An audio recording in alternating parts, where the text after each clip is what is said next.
better. Damn it. Okay, here we go. We're back where we started. We're at Sam and Ida's place. I don't know who these people are. Let's talk to Sam. Hello out there. Headed up or down? Sometimes I wonder myself. Best never to drive with doubt in your heart. Though it can't always be helped. Well, head upstairs and she'll take care of you. I'll be along in a minute. Okay, I guess so. I think he was doing a dive. See what's down there. Get the sights.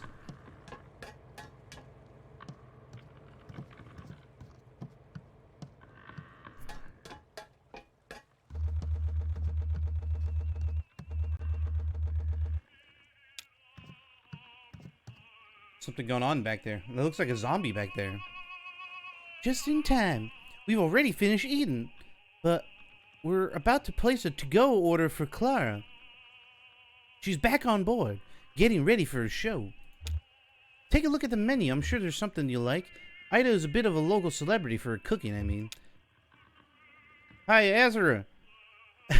Ezra was just asking about you. He's around the corner, playing the video game.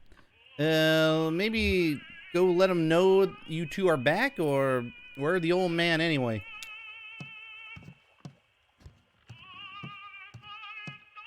That's Ezra? Ezra's looking mighty. Oh, it's Johnny. In different clothes. Ah, bad luck. You'll get it next time. Hey, got a quarter? He's all... He almost got this. It's true. Oh, there he is. He's like right here. I barely see his face. Sure, I have 1/4. Thank you. So, where's... He left! Oh, okay. I have to say, I didn't know him very well, but he seemed like the kind of guy who was always on his way to somewhere else. Yeah, I'm gonna go sit down. Cool. The food is good here. I think everyone else is finishing up, but you could probably get something to go. Alright, Claw Maestro. Let's give it another shot.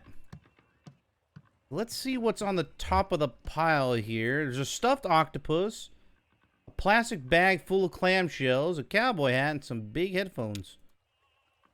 That octopus has a leg wrapped around the boombox underneath it. Shells are pretty clear, but I don't know if the claw can really grip the bag well. Cowboy hat is in the corner, so it's kind of tricky to tell if it's wedged in or not. Those headphones be a good bet. Can't see the cord though. It could be wrapped around something. What are you gonna try for? I'll try to get the headphones. Good call. Think that's our best bet. Okay, when I put this quarter in, you'll have about 8 seconds to grab your prize. Headphones are on right, pretty close to the middle. Let me know if you need help lining up. I got a slightly different view of the field from up here. Ready? Here we go. 8.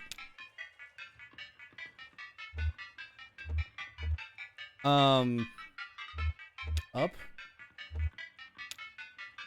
Halfway along the left wall of the machine. Right. Claw hovers in the center of the machine.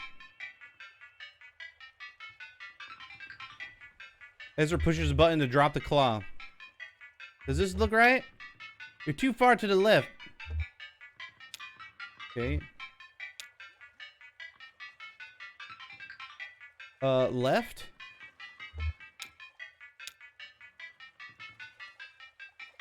Does this look right? You're too far to the left. What the fuck?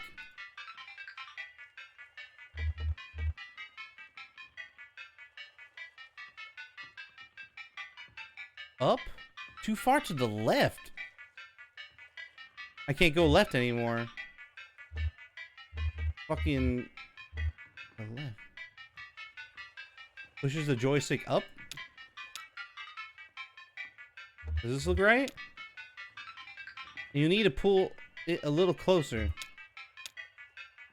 Oh my god. Okay, fine.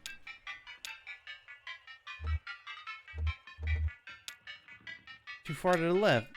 Dude, how did I... Maybe I don't know. No good. It's hard to line up it right. Maybe next time you should stand on a chair. Is he coming back? Probably not. He's got himself on a trajectory, you know? Anyway, Dude, what the fuck, dude? That didn't make any sense. Maybe the claw is positioned on the wrong side. Trying to figure out where the claw starts. He said to go straight in the middle. And I said, does this look good? And he says too far left. It's like, if I was right in the middle, that's where you said the headphones were, right? Fucking idiot. Okay, anyway. I'll meet up with Julian when we get back above ground, go back to the museum. He's your brother, right? Yeah, maybe we still have time to poke around this place a little. They have some pretty wild stuff in here.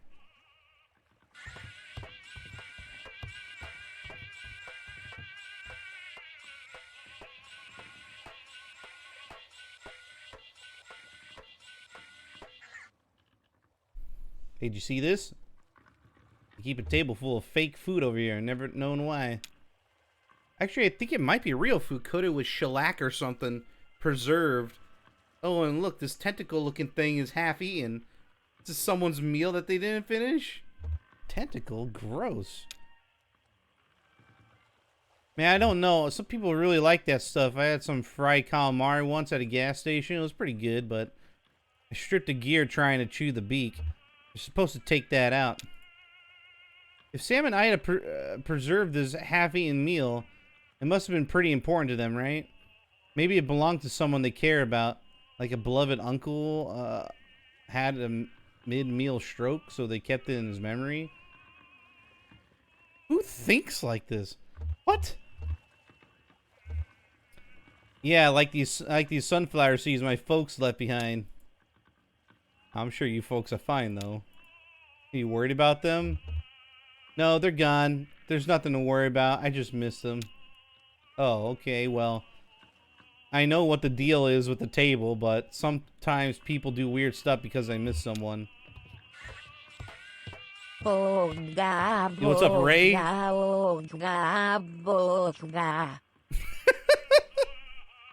That shit's so weird. Hey, weird. Somehow I thought it was his truck and delivery and all. Oh, God. I promise I'm going to finish this game today. It's going to take all stream, but we're going to finish it. I ain't going to stop the stream until I finish this shit. I really need to start a new game because this game's getting on my nerves.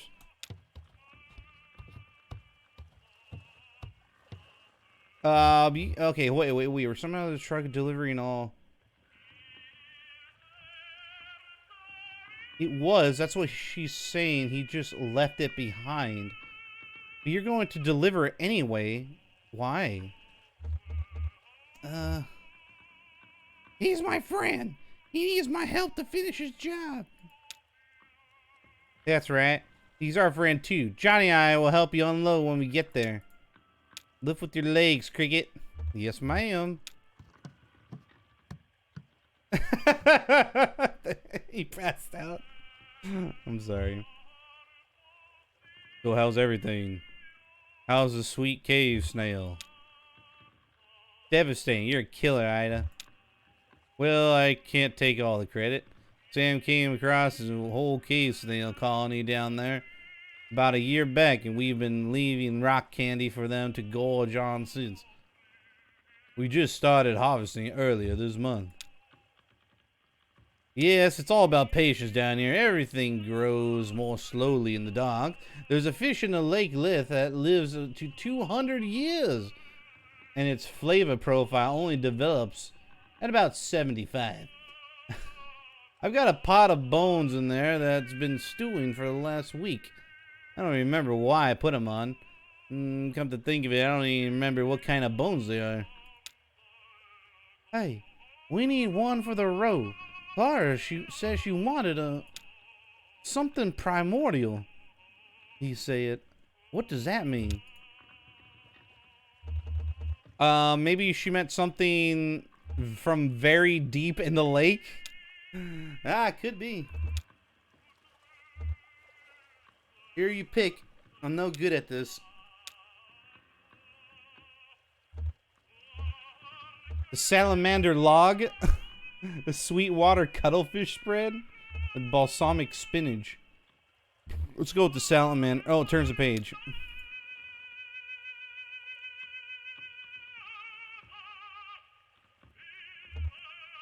Aged blind cavefish and small salad. Oh, let's keep going. I think she'd like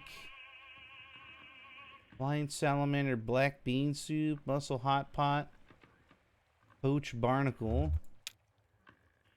lamb and cavefish gumbo, cedar plank blind. Why is everything blind? Oh, because they're in the dark. Right. I had some weird dreams. Fucking, I blame you. Upgrade lemonade. Lemonade? Oh yeah, he says hi. Well, hello, upgrade. This is pretty wild of me to say, but I think I'm going to crash your terrible voice lines again. I'm sure you will. I'm gonna try to just use my normal voices just so I can get through it, you know.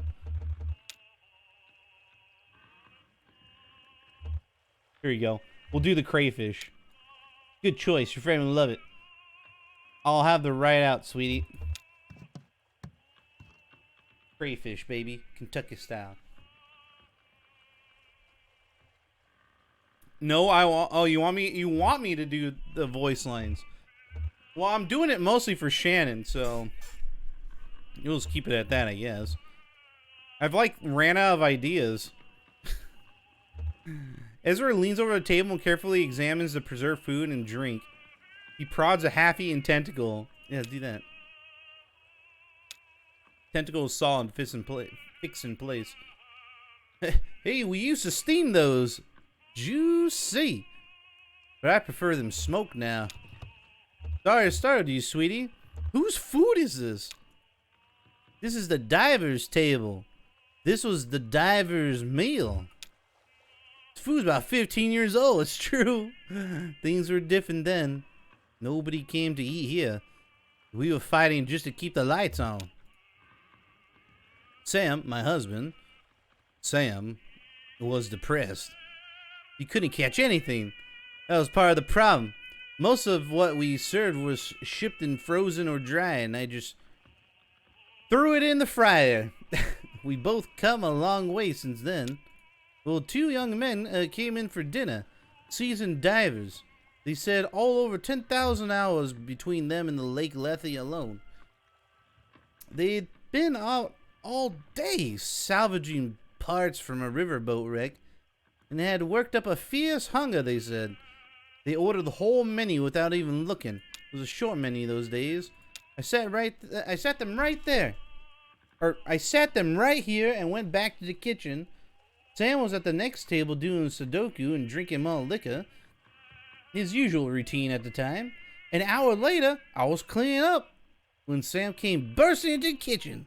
Ida, he said, kind of frantic. These divers are still hungry. Bring them another course. I said, they already ordered the whole damn menu. Make them something new. Keep making up dishes, whatever. Just keep bringing out food. So I did. Until the small hours of the morning, I made up so many new dishes that night that I could write a book. And it was good. Inspired. But I was working so hot and fast at the burning edge of inspiration, I didn't think to write any of it down. And I was so wrecked with exhaustion the next day. I knew I couldn't remember what all I'd done in the kitchen. Sam thought we could take a photograph of the leftovers, but we couldn't get the lighting right. So we just shellacked the whole table. Now when I need inspiration for the menu, thank you for I come and look here and think about all those ingenious dishes and threw them together for those divers. Yo, what's up, Wally? Thanks for the prime time, dude. How you doing, man? Thank you. I appreciate the primes, man. Of course, they didn't pay their full bill. I heard one of them complain to the other, let's just pay half and let them charge the other half to whatever demon in the kitchen kept making up food faster than we can ask for it. But it all worked out. Things have really turned around since then. This place is actually pretty popular now. Success of our expanded menu inspired Sam too. Started bringing back the most magnificent ingredients from his nightly dives. That's that little bell thing underneath. So that's what he's doing on there. He's fishing. Deep sea fishing. I better get to work. Stay right here, sweetie. I'll bring you back a treat on my way back out.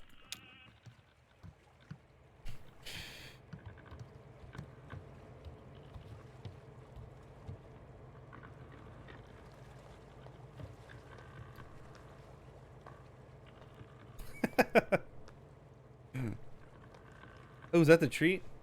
Well, buddy, I guess you're the catch of the day. The one and only. So, what are you? You look like, well, some kind of fish, I guess. Kind of mopey little guy, huh? Yeah, I could see in your eyes. Smell like kind of dusty, dry. Where the hell have you been swimming? Skin feels like sandpaper. Well, we'll figure something out. Think I'll call you Sandpaper Fish. Well, welcome to Salmonitis, the one and only Sandpaper Fish. Hope you enjoy your stay. I mean, not too much. Have you ever seen a creature like me before? You're pretty far down there. I wouldn't be surprised if I'm the first.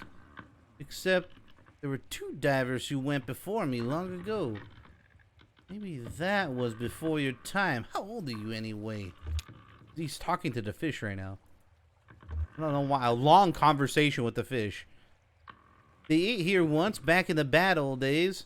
2 young guys. Could have been brothers, maybe. I was over in the corner with my coffee and crossword. I hadn't been able to catch a thing, so I'd have just fried up something from the frozen. Well, these guys were hungry enough to eat it and asked me more. Asked for more. And they did at least as much talking as eating. See, like I said, they were divers. And like I said, they might have been brothers. They had a kind of rivalry going between them or something. This man is still talking to the fish, by the way. See, this is why I don't like this. Like, this is not funny to me. It's just overly exhausting. It's like, why are you saying so much to a fish? Like, are you psychotic or something? I don't know. And he's like telling a whole backstory, you know, like there's more telling than showing, and I don't really enjoy that kind of stuff. And it's no consequence too. That's one of my biggest things about this. At least the 3rd and 4th act here. I just don't know where it's leading to. The first 2 acts weren't like that at all. Lots of character development that led to something. There's always a goal in mind, and I can really follow it. Here is so abstract that I just get lost. And there's no consequence to anything you do here. It doesn't seem like anything's changing or anything. Like, you're just taking a boat ride down hell. Like, it's like a Willy Wonka. You're going down the fucking tunnel, I guess, to get from point A to B, but it's just fucking crazy shit while you're going to the tunnel. But we don't know why. I don't know. Maybe that's what they're going for. Anyway, I'm gonna skip this. Jeez, look at this. Look at this. Look, he's still going.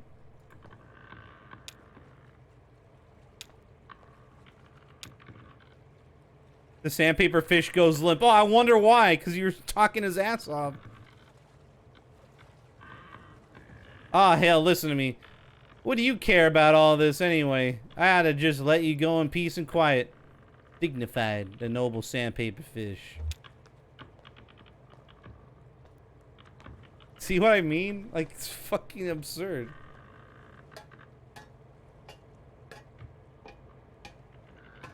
Like, I'll let it get away with it if it's funny, but none of this is funny. It's just like boomer talk.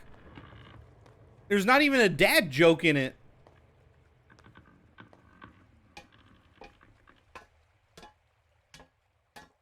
Waiting, waiting, waiting, waiting, waiting.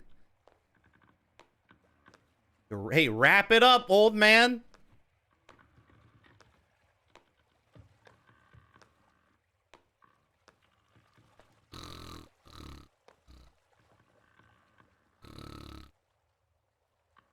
Oh, God, I'm gonna fall asleep.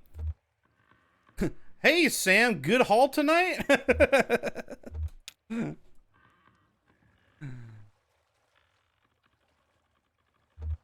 Pretty good, I think. But I got the catch of the day. That's the important part. That's what people travel for. What's what's the catch of the day?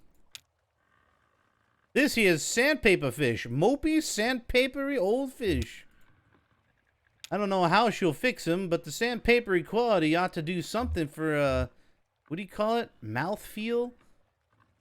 See, was that a dad joke? I don't even know. It wasn't funny. Like, what the I don't get it. Will you stay for a drink? I've got dark rum that goes well with coffee. What? It's a bit early for me. I think we're about to leave, but thanks. Just passing through. Hey, aren't we all? Oh, she's got the food ready. You all enjoy your meal, all right?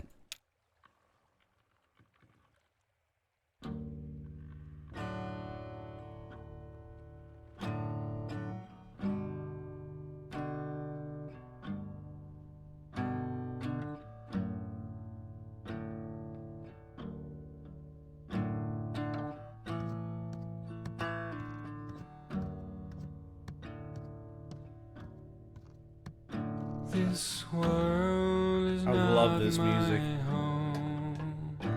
I'm just passing through.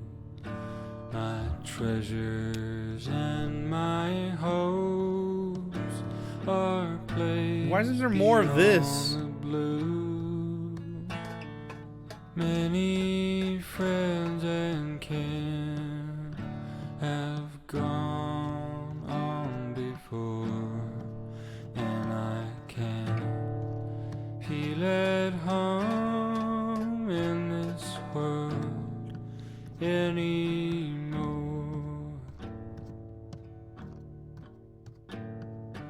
Oh Lord, you know I have no friend like you. If Come on, listen to this. heaven's not my home, oh Lord, what will I do?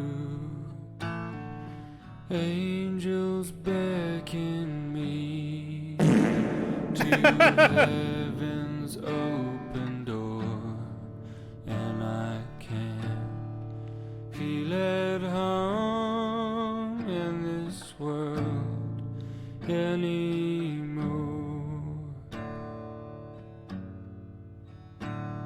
I have a loving mother. This is good. Up in glory land, and I don't expect to stop until I shake her hand.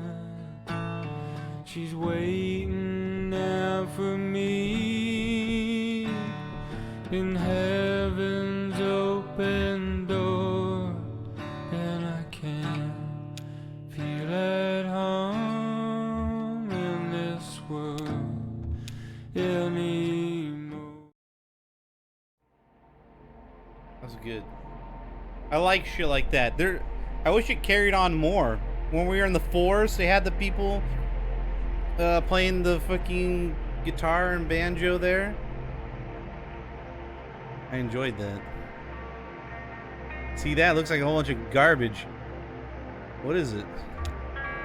I don't know why trash seems to collect right here. For all the spots in the lake, it's always been that way. Everything just navigates around it like it was an island or something. Look closely, you can see some wood scraps from an old canoe rental shop. Gemini Canoe and Firewood. The place was run by twin sisters, Cassie and Paula, I think. This was years ago.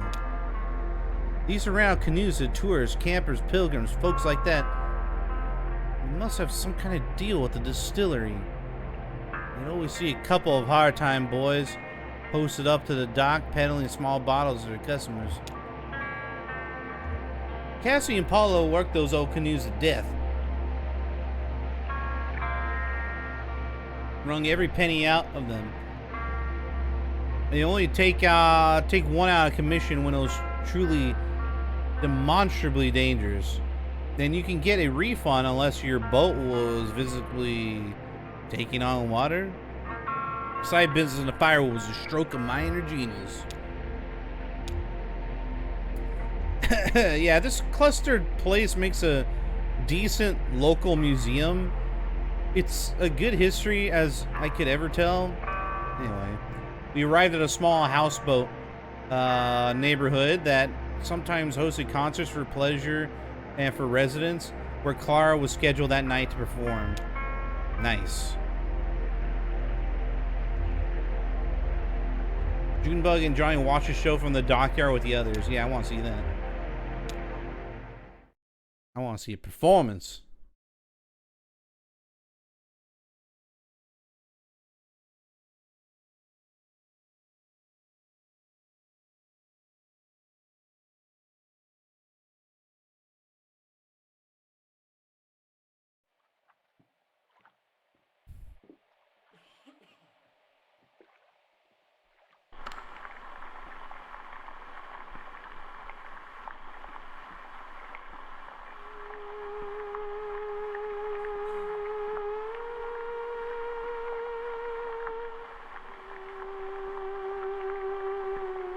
The oscilloscope thing.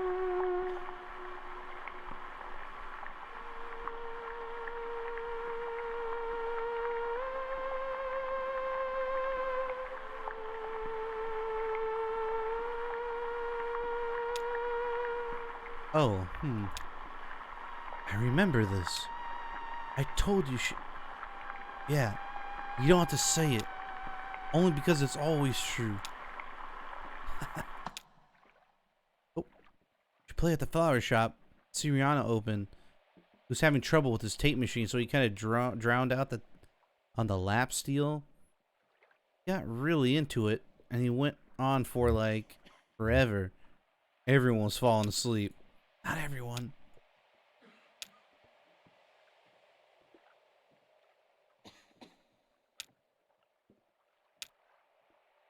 The tape stuff sounds good. That kid's doing a good job.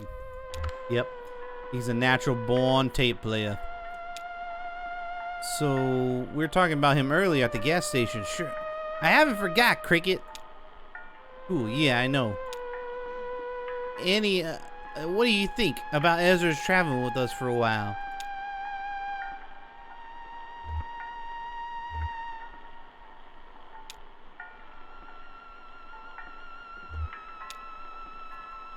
I don't know, all this bullshit. Who cares? I don't know what it's all about.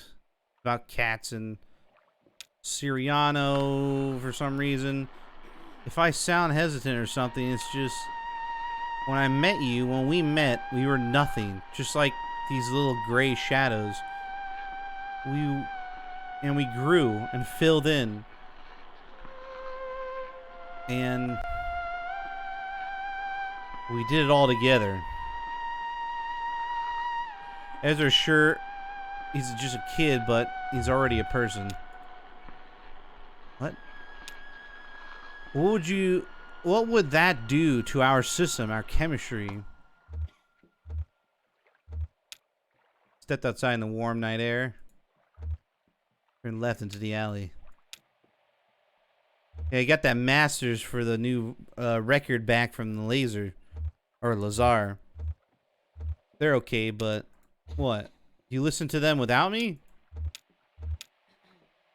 You were at the pet shop. I didn't think you could tear. I didn't think I could tear you free. Oh, okay.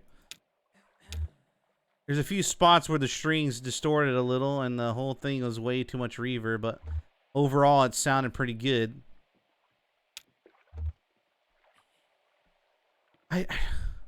Again, this pulls me out of like what's going on in the background. Like, are they talking during the performance? Why is there a performance? Is that why Ezra was recording stuff? But what is... Did they have a conversation about doing a performance? I don't remember that. But why are they talking over this? Like, I don't understand. It seems rude to me, right? Like, I don't know what any of this shit is. What is all this? Blah, blah, blah, blah, blah, blah, blah.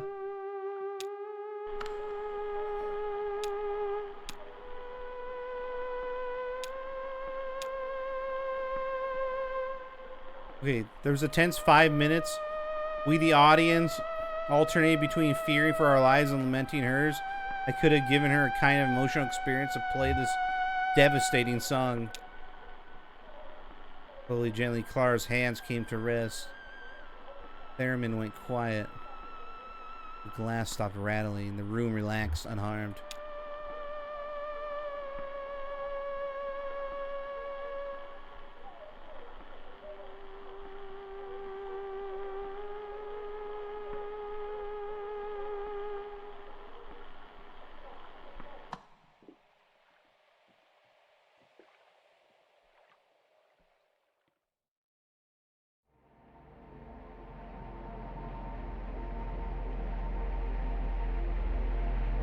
You got me, bro. I don't know what the fuck happened there.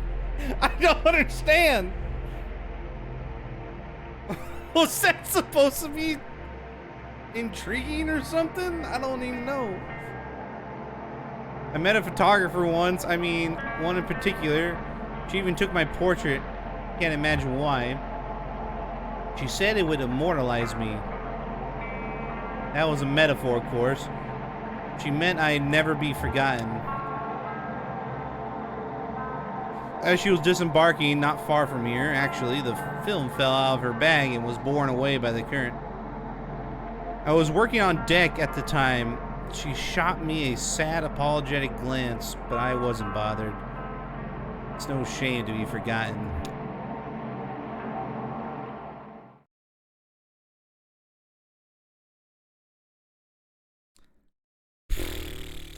Dude, I don't even...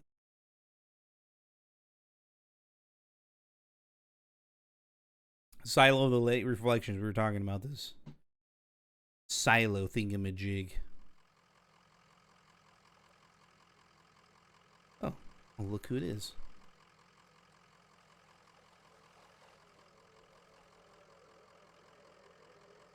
What's this place like, Dogwood Drive?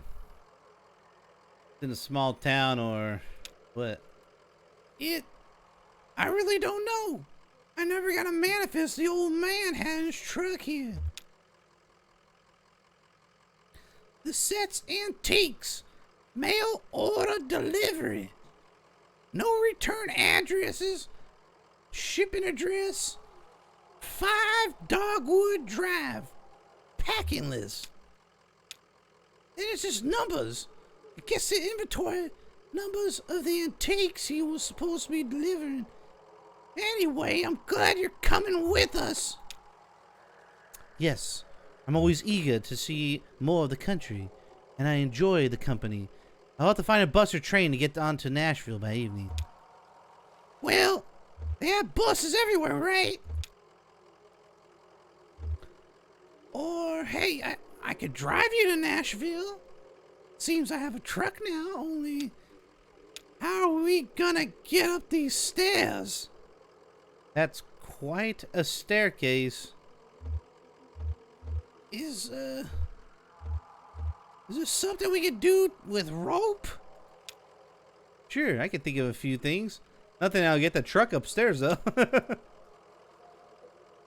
Okay, whatever. Looks like we're making the rest of this trip on foot. Is it safe to just leave the truck here? Sure, I don't think anyone but us could get it started again. Alright, Cricket. Let's get this delivery packed and tied onto the bundles. We're hiking it upstairs. What's in there? Antiques, I guess. Antiques. Yeah, antiques are... It's like junk, but people will pay for it. Oh. Sorry, I guess you'll be taking the bus after all. It's okay. It will be an adventure. Tired? Don't worry, lady. We're almost there. Hello, darkness, my old friend. What's up, Storm? This is odd.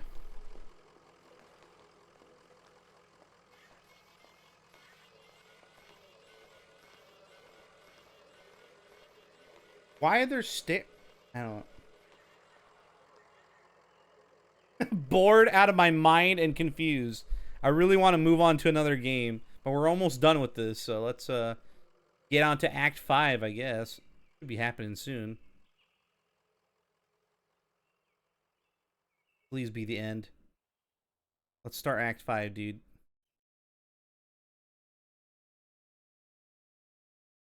Deliver these antiques once and for all. Yes!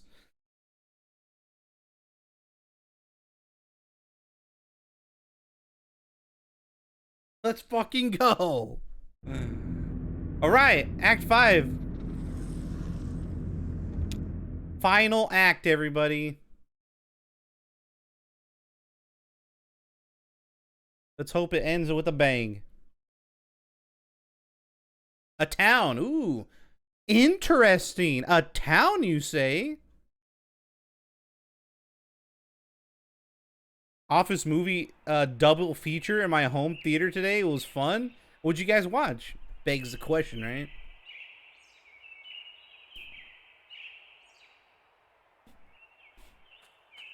I don't know what you mean. What do you mean by office? Like, I don't know what that means. A Knight's Tale, An Edge of Tomorrow. Okay, folks you work with. Okay, that makes sense. That's pretty cool, man. I thought you were... Is this your new job? Because you said you were looking for a gig and you weren't sure about it or something? It was like a big deal. I guess you got it, right? Both of those are excellent. No, I have follow-up interview next week. Oh, okay. So these are other people you used to work with, I guess. You see where I'm getting confused. All right, Shannon, give me just a minute. How did this all fit in that truck? It's big on the inside. Sun is shining. Birds are singing. Current co-workers. Oh, so they don't know. Oh, they don't know that you're looking for a new gig. Okay, gotcha. I won't tell them, I promise.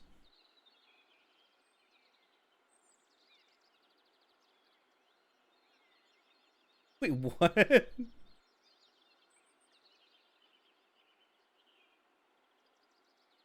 What do you mean by that? Okay. The sun is shining, the birds are singing, and the flowers are opening. The dew is glistening on the grass. The worms are going to be out for sure. Planning a fishing trip? Maybe tomorrow. So, where is 5 Dogwood Drive? I'll go scout ahead.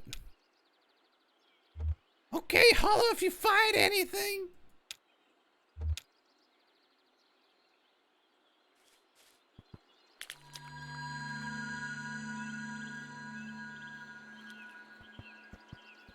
My cat now?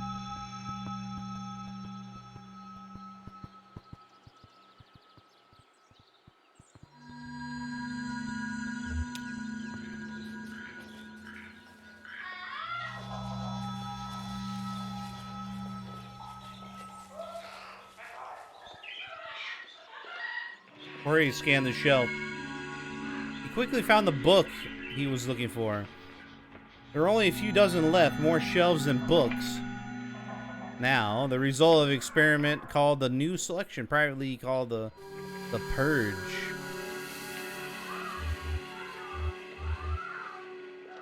But only privately in a small group of reliable complainers. The unspoken rule was to hold back criticism as long as possible. Experiments needed time to unfold naturally without the interference of doubt. Jorge would have preferred to complain more freely.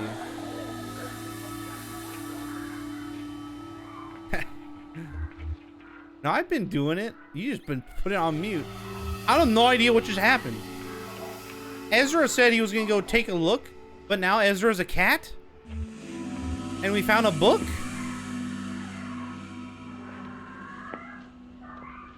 Who's Frazier? Frazier proposed and executed experiments just like any other community member? What am I looking at? This is what I'm telling you about this game, dude. I have no fucking clue. They're all destructive. He moved from the area. Okay. Ladies turn on a scythe of library. New selection. Meant disseminating their store of books according to Frazier's own inscrutable criteria. Now we are guaranteed something vital every time we take a book from the shelves. No more time lost to printed chaff.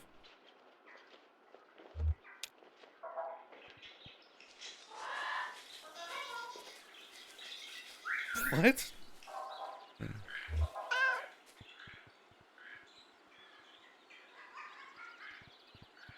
Rita. Oh, hi, kitty. Where did you come from? Follow a bird up here?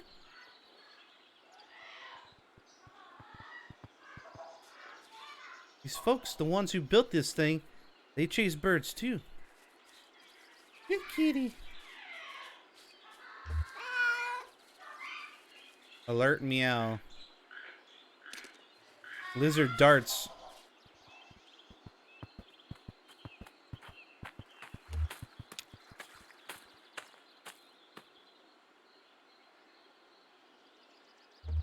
Ezra. Oh, that's Ezra now. Well, I'm confused. What kind of fish are those? They're golden fish. Golden fish? Why did I say that? They're goldfish. They eat algae and mosquito eggs. Very helpful. Should I say they were free? That'll be Nikki's voice. Only what do I mean by free? Sorry I didn't see you there. New in town. Picked a hell of a day. We're just dropping something off here. Oh, good luck. I'm off to work my poem. Is it happy or sad? Come by this evening and hear it for yourself. Weird.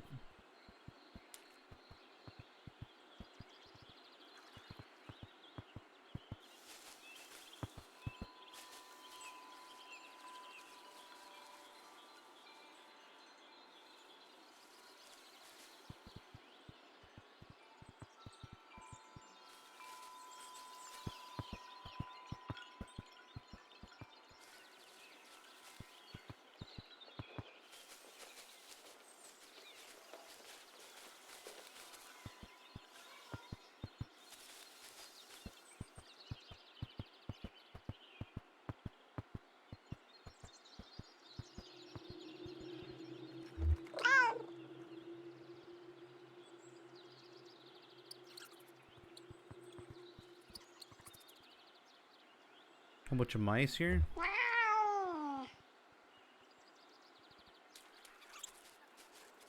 Mice retreat.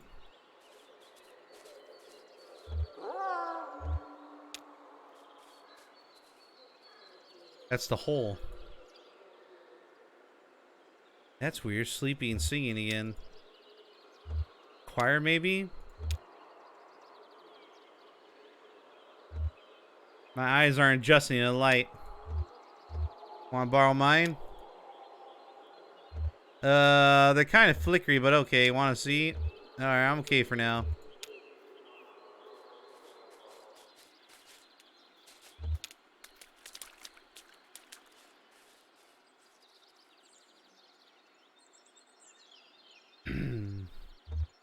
Now you return to Chicago? Oh no, I'm heading to Ohio next. They have a great burial mounds I want to revisit. There are a few burial mounds out there by Dayton I always love to see. Really special. It's beautiful, right? The big mound. Most of these ancient earthworks are... Wait. Yeah, it's just art. It's all just art. Perfect. Straight and to the point.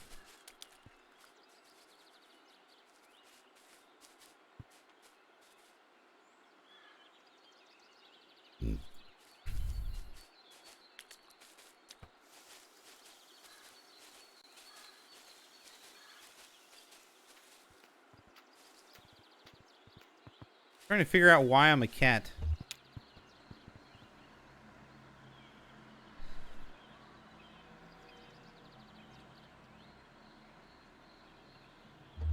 Headstone has no name on it.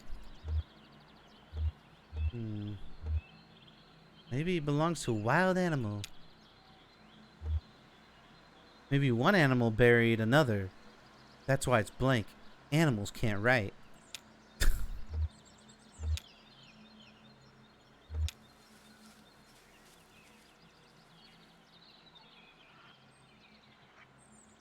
The seer reclined high in a tree, carving fine detail on the small wooden pipe. He's done the bulk of the carving over hazy morning as a stoneworker. He smoked constantly. He only smoked when she was happy, very sad, or bored. From this height, she could have seen the earth movers shaping their mounds under the draftsman's supervision. What? Who? Where? She could see him inspecting his plan. The drawing he made from her game, the map. What?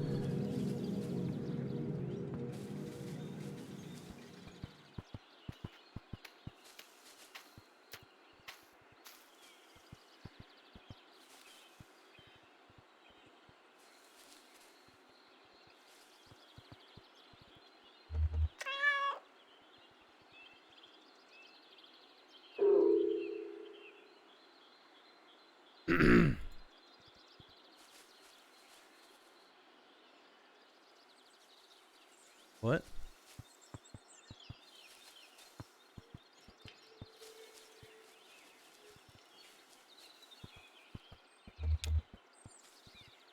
Or igloo. Oh shit, I went inside. Paints and chalk in the small bag, diary in the large bag, stuffed dog in the small bag. What? Stuffed a dog in the small bag? Photo of Chris in a large bag? No. In a small bag. In a small bag? Sandra couldn't decide. She kept the photo of her husband, or should Alex keep the photo of his father? She dreaded the separation from her son. Frazier insisted it was just help Alex develop independence, community ethics. Said the same thing happened to Isabel after criticizing Frazier's new blood control plans.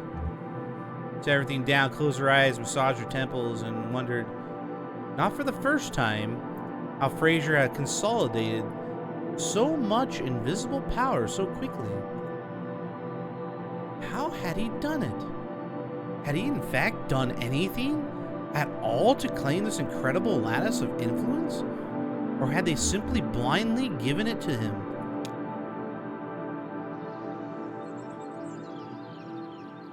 What? Ooh, where?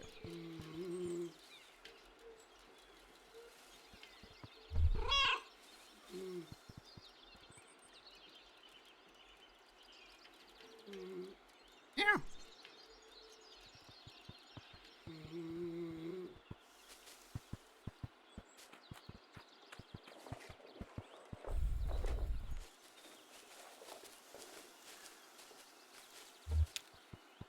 Will this still fly? Oh yeah, she's got a banged up little rudder. Is that what he said? Hello, What's up, Mauld? darkness, my old friend. First, they only observed the truck from a distance. It was an alien carcass. Something that made more sense in death than life. The company had dropped it off in the middle of the day when everyone was at the plant. They let it sit overnight alone and strange.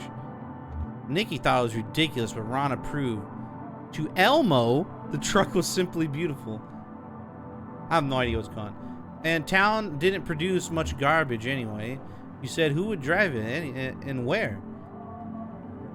Locals had turned to gardening when the company store stopped stocking canned vegetables, so there was very little garbage to be hauled off anymore. Everyone had to agree this was money and attention that would have been better spent addressing the town's drainage problems. Maybe finally get started on the damn messianic ditch. Still, they had a few things to dispose of. Broken flower pots, empty glass bottles, clothes that didn't fit anymore. They gradually fell into the habit of collecting waste, carrying it to the truck. Once a month, some of the shadows would come in from the night woods and haul the garbage away. Yo, what's up, Maul? Dude, this is a fucking weird-ass game, dude. We climbed out of a hole, and now I have no idea what's going on. We're in a town? The main character's gone?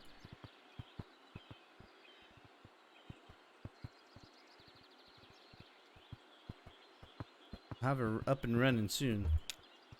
This.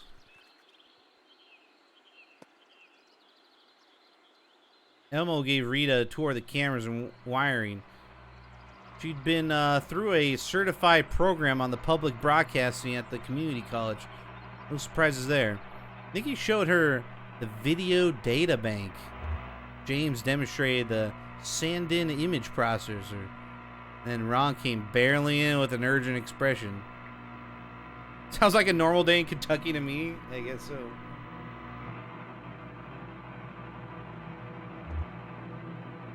The station had a great collection of videotapes made by local artists, along with a huge library what looked like home movies. There were tapes about local politics, the weather, video, dream diaries. Rita was eager to start contributing her work.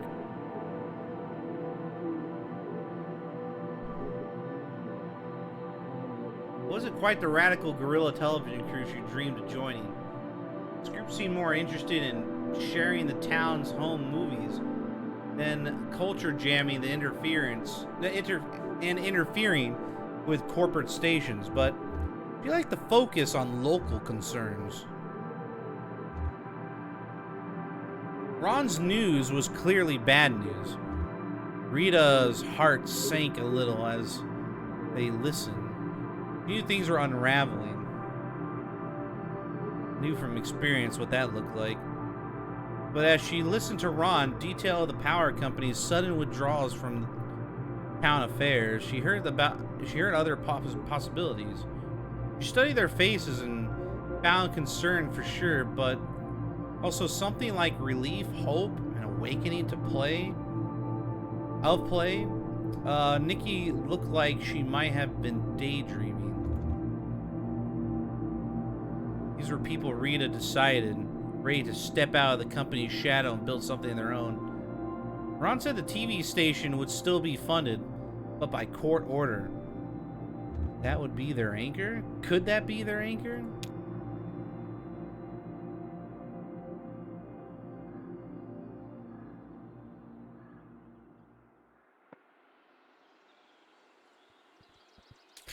I don't what?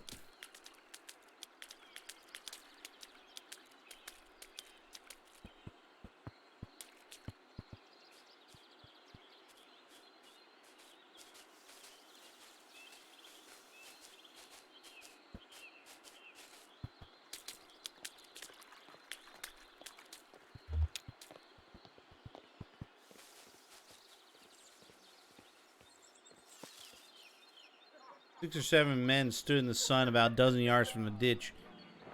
You hear them laughing. Tried to hear them He tried not to hear them. Instead, he listened to the shovel punching through the dirt as he shaped the trench. It was wet dirt, mud, really. Made a hungry sound as he shaped the trench walls. Glare from the noon sun made his sinuses tingle. The trench was a foot wide now. By the time he was done, he expected it to be about twice that. And run most of the way to the middle of the town, over to where he could drain off into the creek. Laughing quieted into greedy chuckles, and he could feel the men approaching.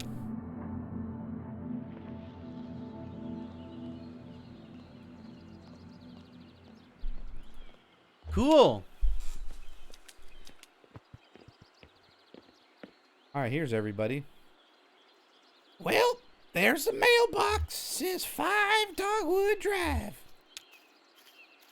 Is there a doormat? Sometimes a key is under the doormat. What am I saying? I think it's lovely. It just showed up, the house. When? Sometime last night, I think. I never noticed it before.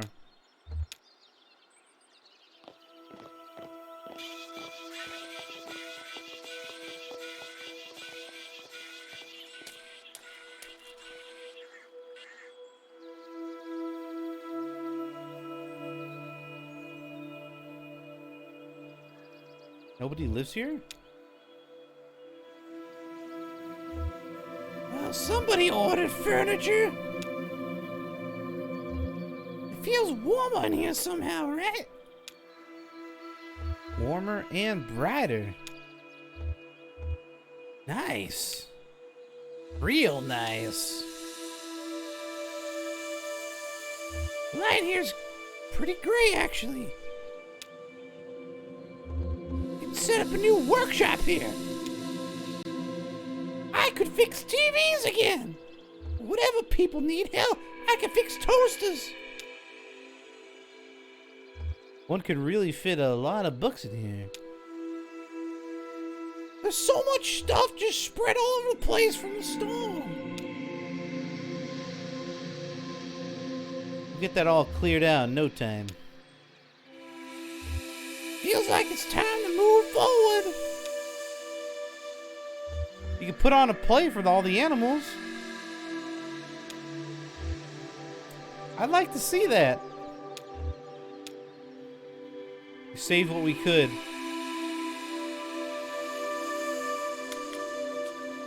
Hey, cat, I'll race you. From here to that pile of mail? Alright.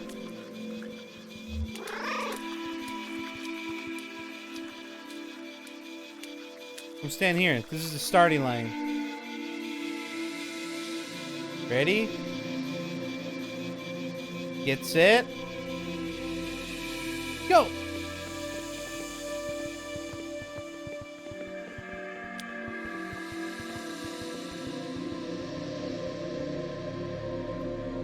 Alright. Pretty fast. Get you next time.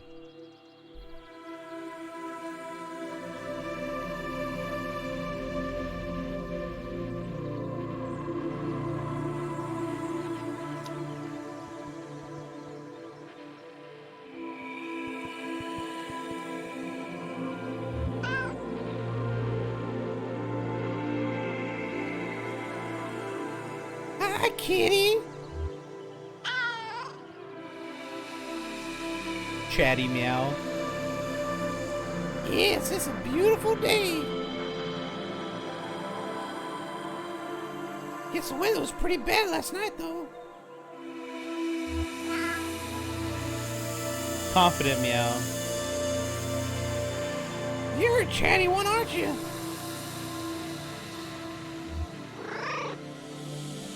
Fanciful meow. Sure, whatever you say.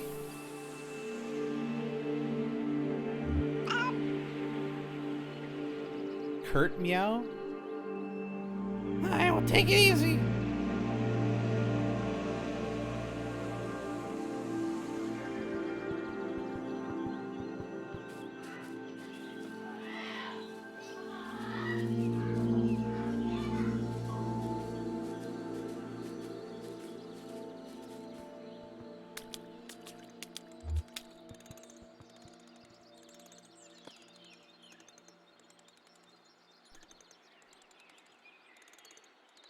Clyde laid on his back in the runway, hands folded behind his head, halfway between dreams and afternoon sun.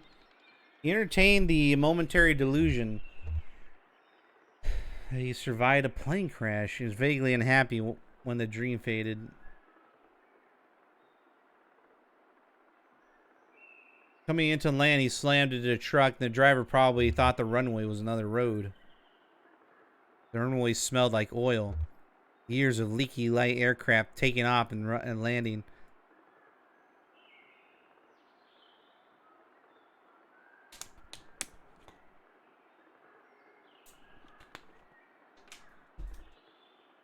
All the state said they wanted was to knock down some trees, many trees, and build a road trying this small town a larger web of streets and highways and tomb the rest of the country.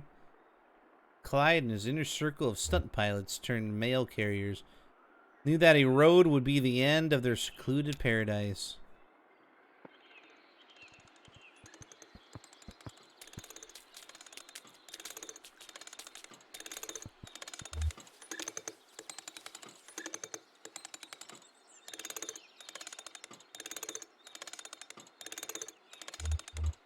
No, miss. Don't they scare me at all. Oh, no, miss, they don't scare me at all. If you met them, you feel the same way, I'm sure.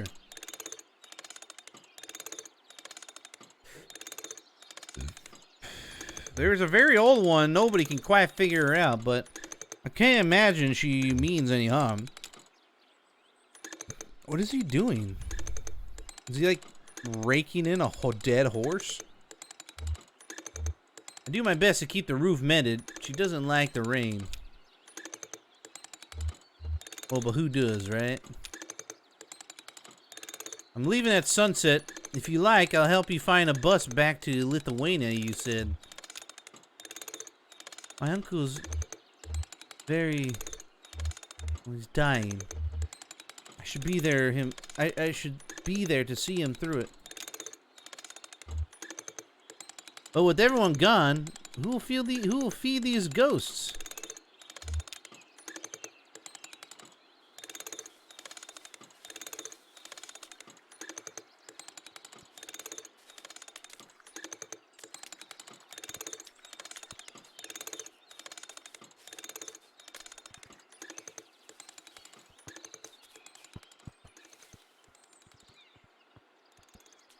Or I should go up here.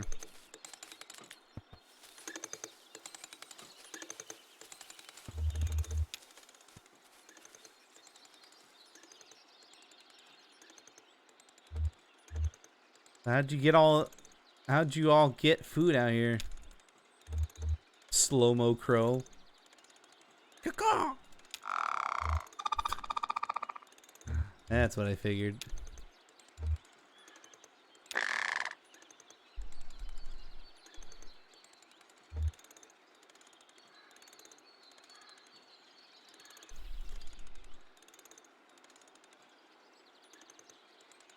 Hey, give me one moment, guys. I gotta use a restroom real quick. I'll be right back, alright? Whoa, she turned me into a newt!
I'm muted. Okay, I'm back. All right.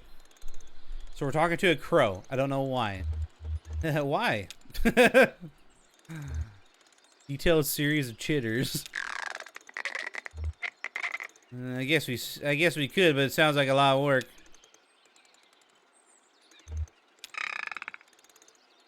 You're right. I'll think about it. Well, no. Okay, then. Guess we better get started.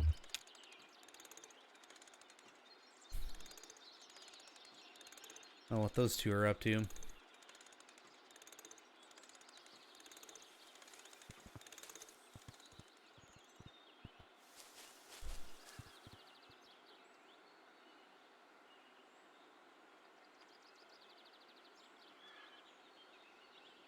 Jacket pocket.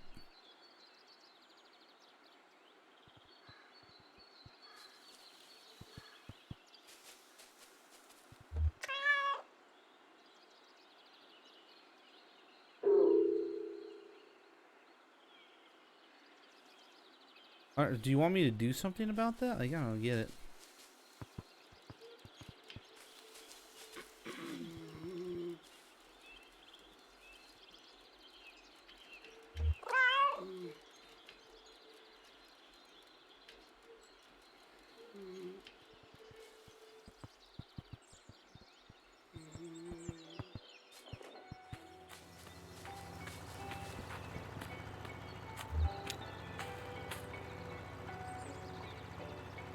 I think the other cat was looking for you. Will you be a family now? Seem pretty different, but that's good. You can teach each other. I wonder if I'll ever learn to fly.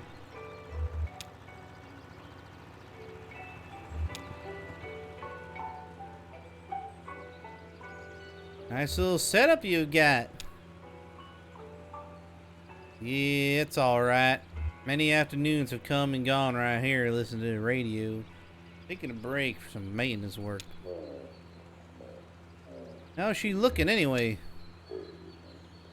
Oh, I'll have her up and running again this afternoon, no problem. Just a couple bends in the wrong places. Cass never would have let this get this bad. Let it get this bad. I'll tell you that. You miss her, huh?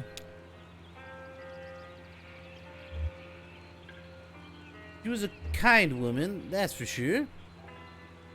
I try to keep her alive in my day-to-day. Tell you the truth, I've long suspected the reason Cass never wanted any roads here to just keep the horses safe and now.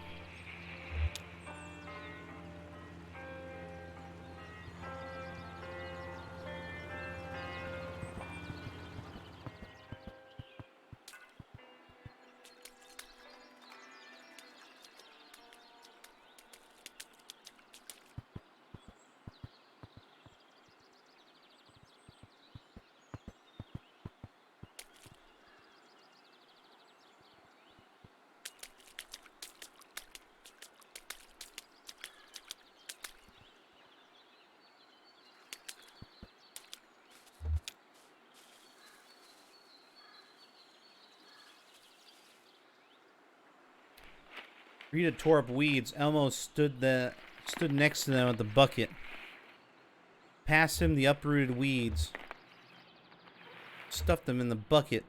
He worked this way for a few hours. The dark clouds drifted slowly closer, but wouldn't arrive until the evening. Rita and Elmo left to get some tea. The bucket of weeds sat warming in the sun. The dandelions wilted and the clover dried. Some wayward insects continued to eat. When Rita and Elmo returned, they assumed the same roles and continued working. The garden was coming along as well as they could hope. Given months of neglect, when the plant shut down, the company abruptly pulled out of the area and took a large part of the town's population with it. This included the Carver family, tend this garden, the largest and most productive in town for years. Now the garden would be cared for by a new family and feed what was left of the town and whatever came next. Just didn't know much about the gardening, but they were prepared to learn on the job. They knew for sure they would plant tomatoes. Those had grown well from the garden in the past. Bree and Elmo worked until it started to rain. The rain washed their sweat into the dirt. Sick.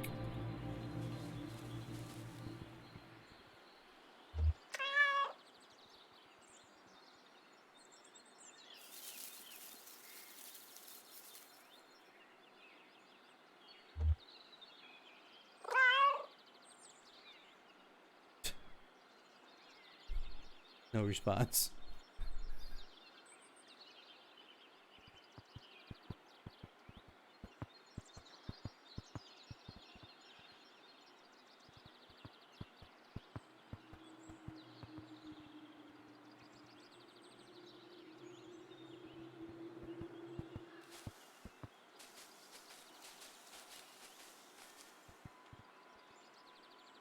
I'd be worried about that too. Well, this is just the rodents. The floor mostly rotted, I think.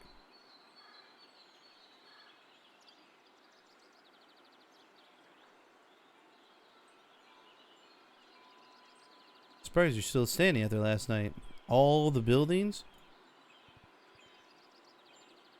Most of them have good bones. It's just one that the power company built that are rotten. Oh, okay. Power company moved in here a while back to set it up like their own little town. For the workers.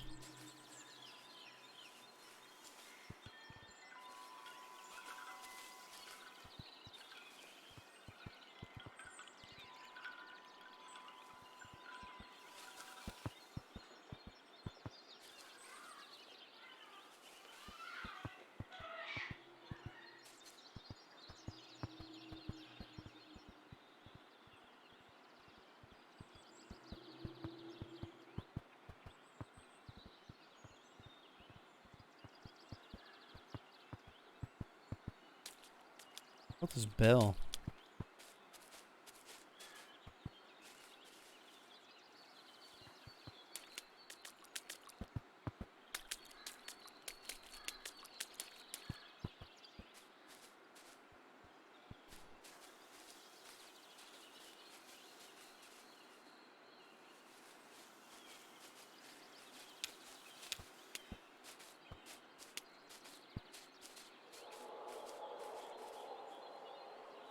Work? I think you wind it here. It doesn't work. Probably fix it.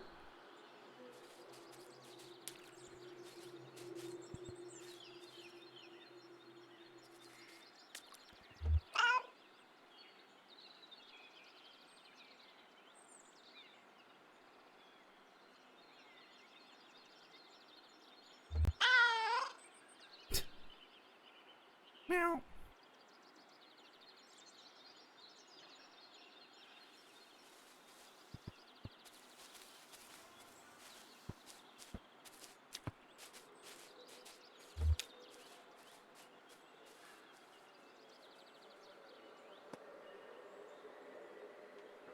You watched them. Stood in their own shadow. A few deer hunters and talkers walked the path. Said nothing to the seer. Didn't even look. She studied the path. This was the path the seer found in the scrying game. The seers of private dice rolls and inscrutable diagrams. At the end of the route, she's seen a safe, quiet place.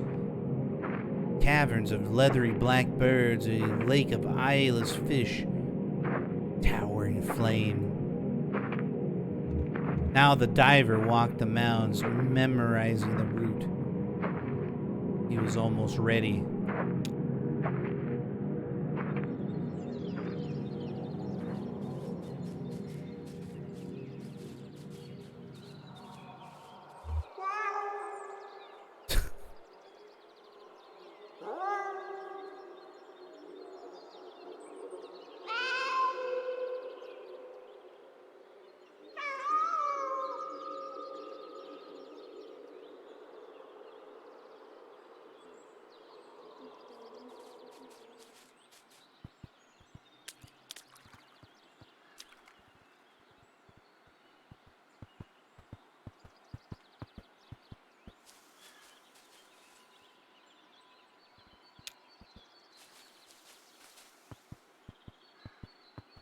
What the fuck is going on, dude? Parrots?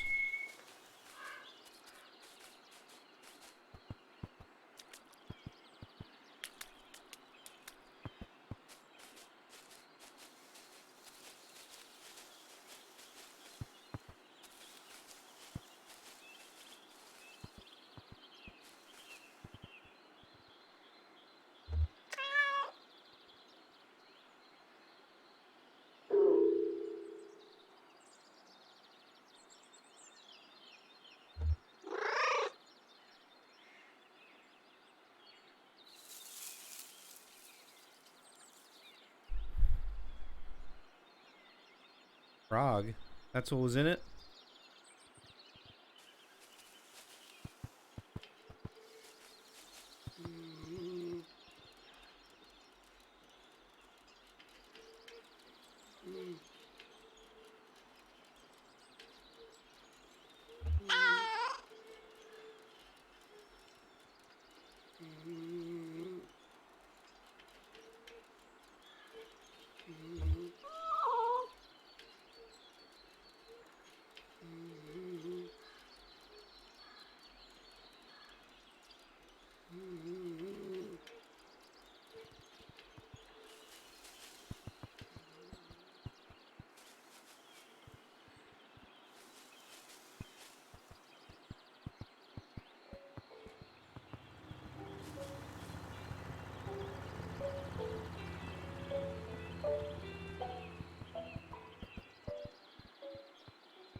Totally broken.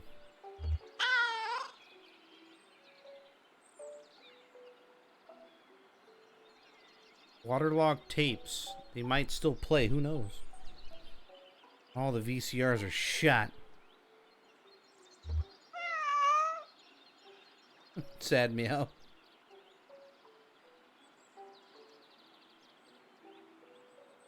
Hate to call it trash. Wonder if the garbage truck still works. Where is that garbage truck anyway? Wasn't it over here or something?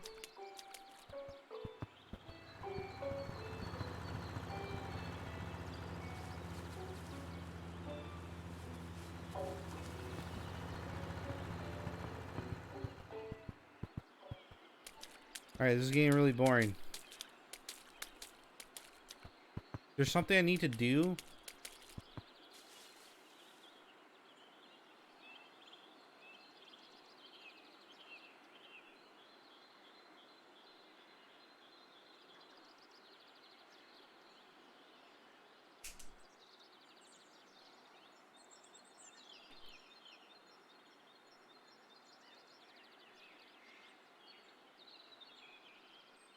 Okay. You always did good work.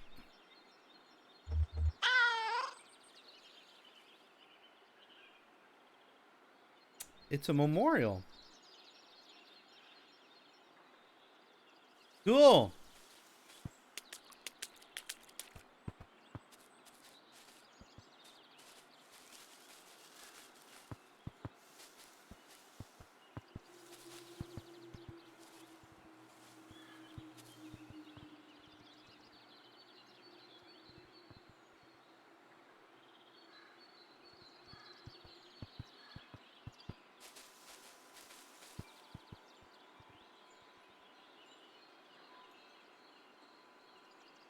Guess I gotta go through all these.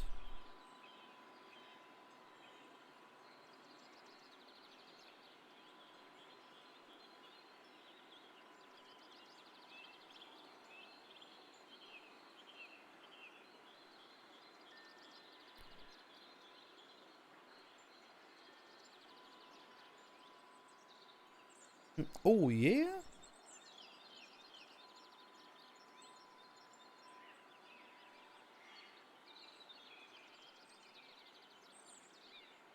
Okay.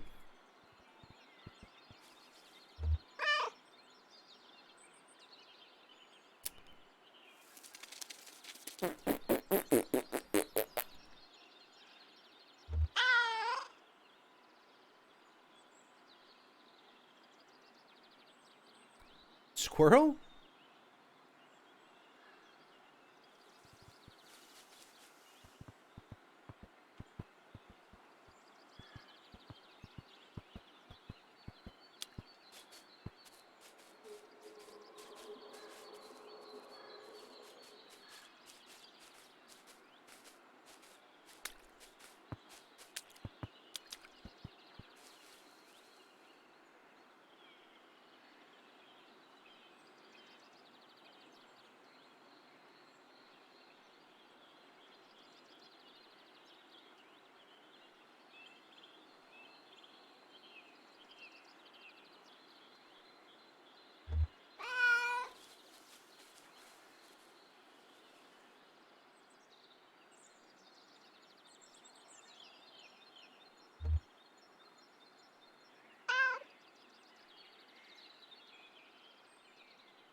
I haven't heard that meow yet.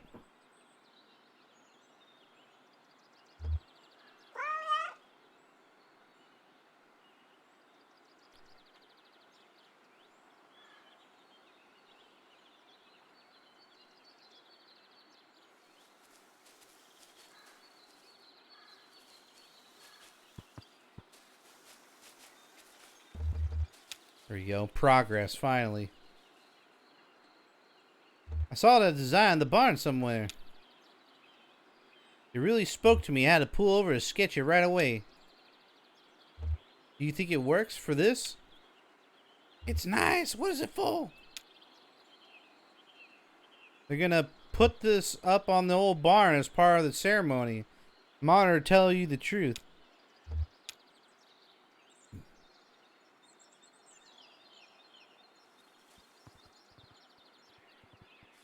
What?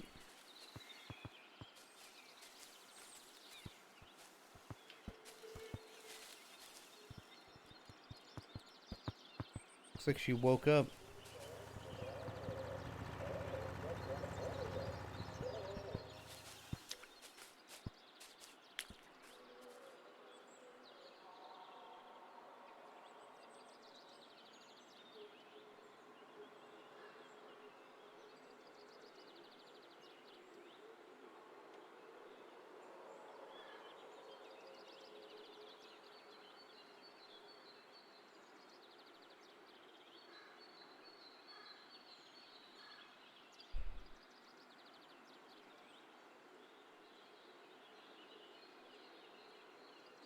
Is that it?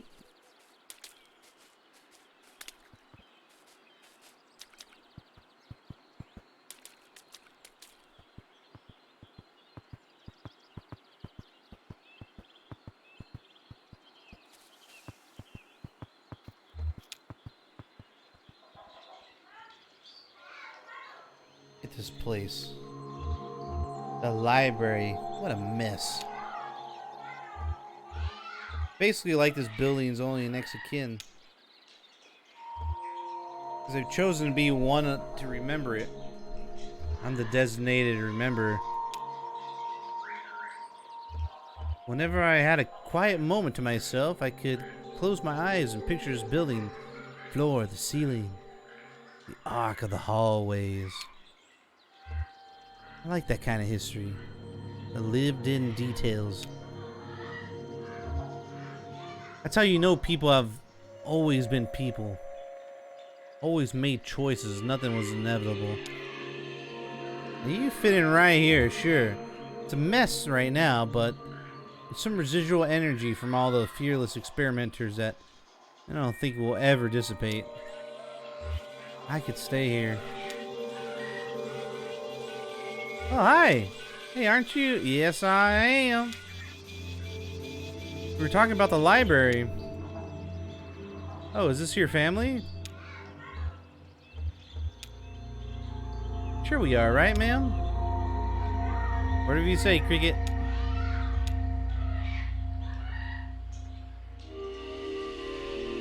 Ron dug a grave. boy.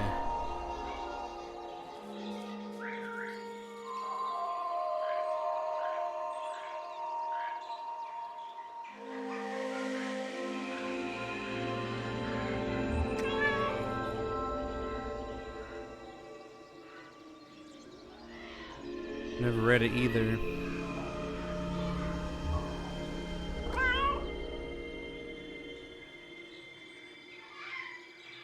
Questions. Let's take a look.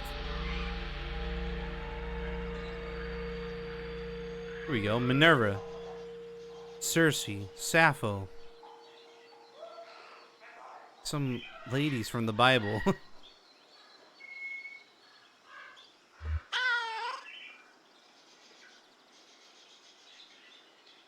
I think they all get together and build a city. Sounds nice. I'll get us a bus ticket, eh?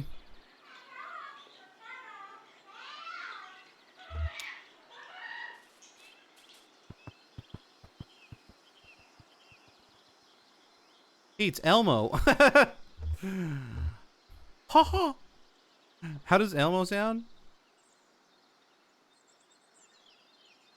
But that, it was a company store. How does Elmo sound? Anyone do an impression of Elmo? Oh, sure. Oh, sure. I worked around mine for a bit. Yeah? Did they sell a little paper flower down there? Paper flowers? That sounds kind of nice. Yeah, real nice. Still make them sometimes. I don't know why. Back before the power company pulled out, I was in fear of my life half the time. Well, just set this place on fire.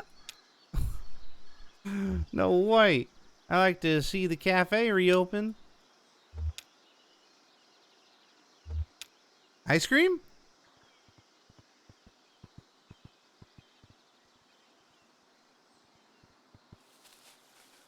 Shit.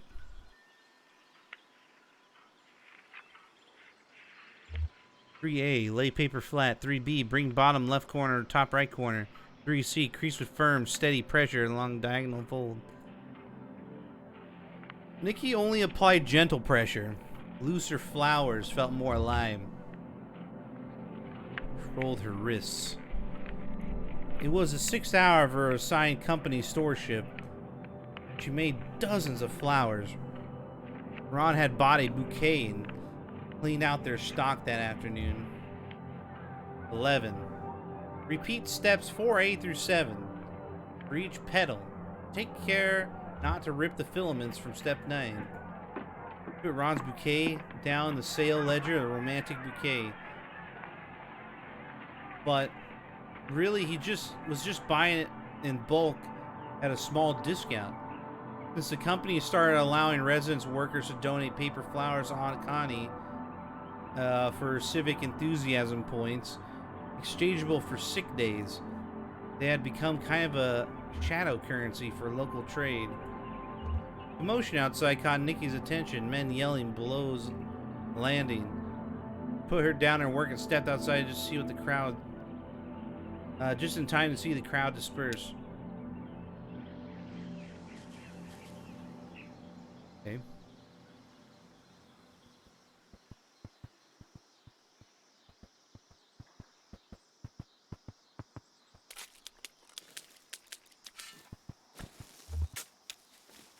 We burying the horses or something? 6 feet? It's a standard for people anyway, but 6 feet's a rule for a person. Let's say the average person is 5'9". Maybe I ought to stick to traditional depth out of respect.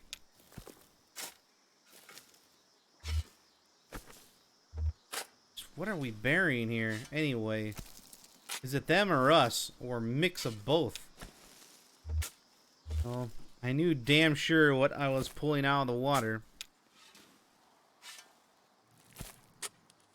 So heavy. Waterlogged. God, that's not how I want to remember them. It's good to bury them here. Luckily, I was still around to do it.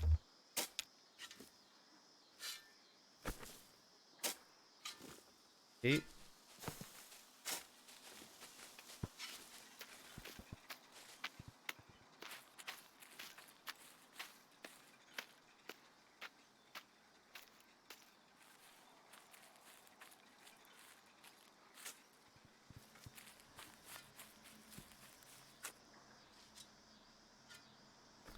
What are they doing over here? No? But probably full of thorns. Yeah, but raccoon. It's not happening. Okay, okay. Pout. Tell you what, the raccoon comes back down, we'll leave some food out for him. I am.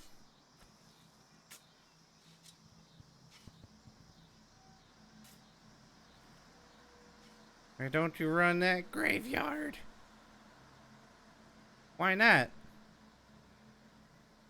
It's... People are trying to rest.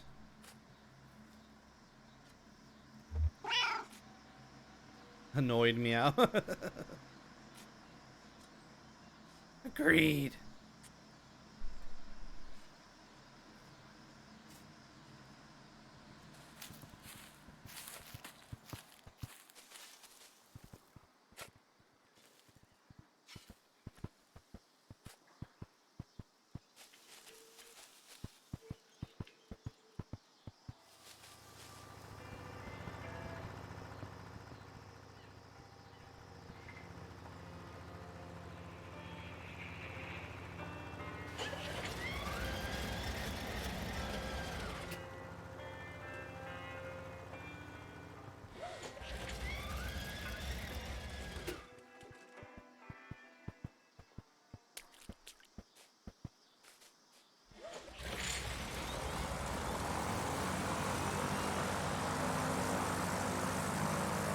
Shit, they got the plane going.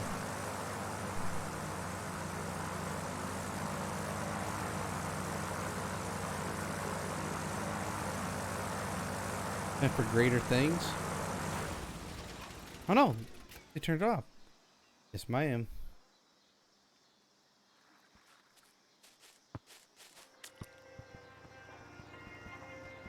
Where are you flying to? Flying? Let's check and see if everything's working okay. You could fly her somewhere if you wanted though. Wanted to though, right? Of course. Why don't you? Here we go. Keep your distance now.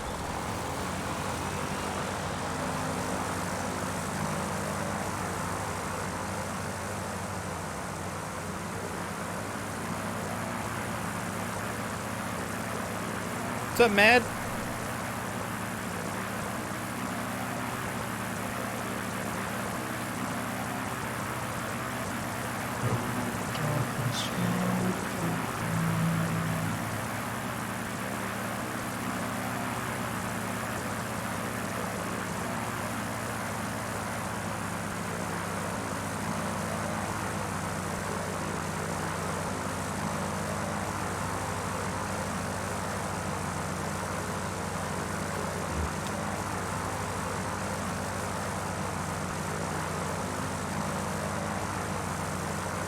Clyde and Cass sat cross-legged in the shade of the light aircraft. Cass shuddering the cards. Clyde is absently flipping through a stack of unopened letters. You look different today. Do you have a haircut? No. Probably because I took a shower and my hair gets a little puffy. They call themselves the Dervish Brothers Flying Circus. A name that outlived Dervish Nee Dalton. Nene Dalton? He died within the first years. So a run of the circus was left in Aunt Cassandra, who everyone called Cass. They were 3 dervish brothers. 2 were women. The oldest had flown a reconnaissance plane at the tail end of the war, then returned home to teach his younger sisters the art of trick flying. None of them gifted pilots, but they were fearless. Demand for aerial stunts have faded almost completely, and many of the companies have died or aged out of the profession. Clyde and Cass found for their remaining pilots a steady flow of contract work delivering mail to remote areas, but this place is abandoned.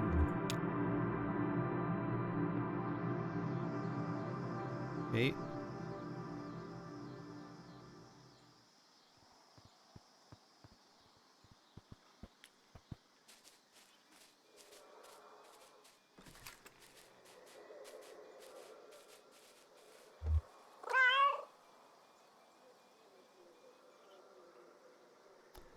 Oh, I don't know. Just a bunch of old stuff. It's hard to imagine someone ordering this. Like, these things specifically. Why these things? This folding rocking chair? It's nice, but it's so peculiar. Someone really wanted this chair. Now we're setting it all up, trying to reverse engineer this person we never met. Kind of feel like we're that person. We're making that person right now together.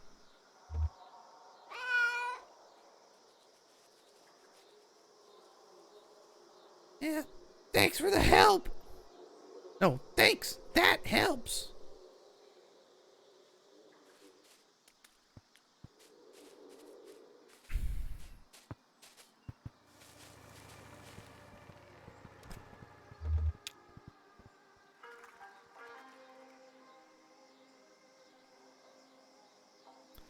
Yeah, I'll miss them for sure. Beautiful creatures, so thoughtful. I bet. Where do you think they'll go? Oh, I don't know. For now, I'm just poking around the rubble. Emily pulls a videotape out of the rubble. Home movies? Could be. Show a lot of them to the station. Emily pulls a broken projector out of the rubble. Yeah, that's what that thing is. I remember those. Remember those? High school? A little bit of college. Elmo's projector. It's ruined. Poor Elmo. He'll be devastated. Nah, he'll be cool with it, though. It takes a lot to perturb that guy. I think the ceremony's around dusk. Ceremony? Oh, right, the horses. Sorry, the neighbors.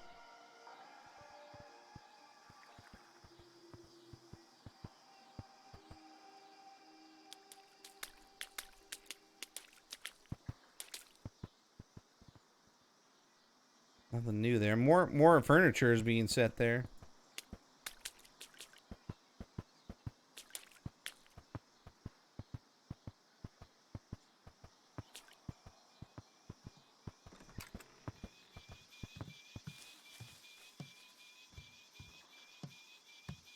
I even lived there for a bit. No way! Yeah, too drafty. Moved out in winter, never looked back. Gets cold. Sure. When the sun is down. Real nice old church, though. Real nice. I make a nice workshop. There you go.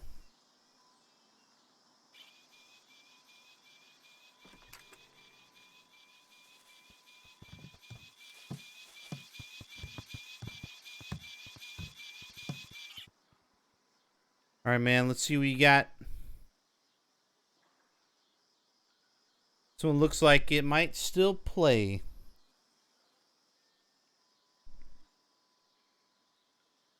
Oh, Bill Monroe. Great. Yeah, we had a few of his.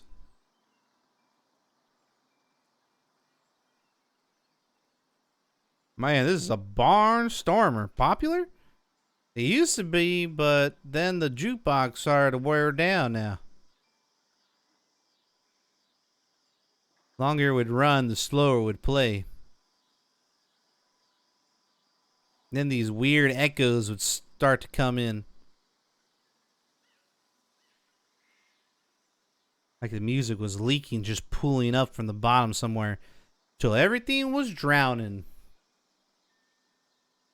After a few hours, no matter what you put in the jukebox, it come out strange. Wrong. I don't know. It sounds pretty cool to me, man.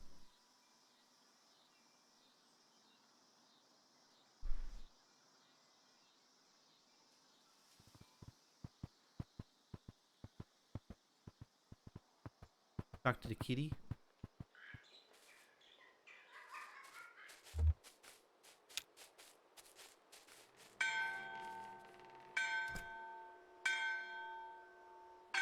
Dinner time. Supper. Get your supper time here.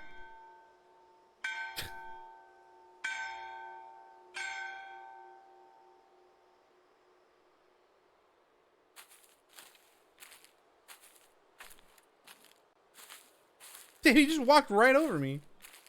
Hello, darkness, my old friend. The panda. We're almost done, dude. Almost done with this damn game.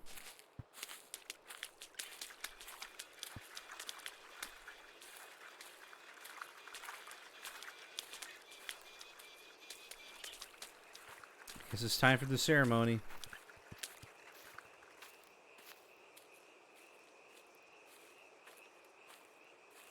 Two horses died and we're burying them.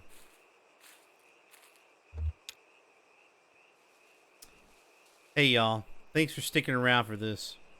I know we've all got places to, well, if anyone needs somewhere to go, be sure to speak up, okay? I think Ron's heading through the woods tonight, back to the road if you want to caravan. You staying, Em? Yeah, sure I'll stay. I think we can build something here again. This place has good bones. Right now, though, we got some friends to bury. The neighbors. Nikki has a poem, and I have a song. If anyone wants to say anything, though, I'll go first. Neighbors are kind, gentle, beautiful horses. I used to go on walks as a silver one out in the woods by, Why didn't anybody ever give them names? The silver one. Well, I guess he was gray, but his coat looked silver in the light. I always called him that in my head. And the other one is the other one. I love these horses, but you never know if it hurt. I never know if you heard me talk about them like that. I'm so sorry. Silver one, the other one. Sorry, I don't have any better names for you. You deserve better names. Also, sorry I'm so bad at this. Anyone else have anything to say?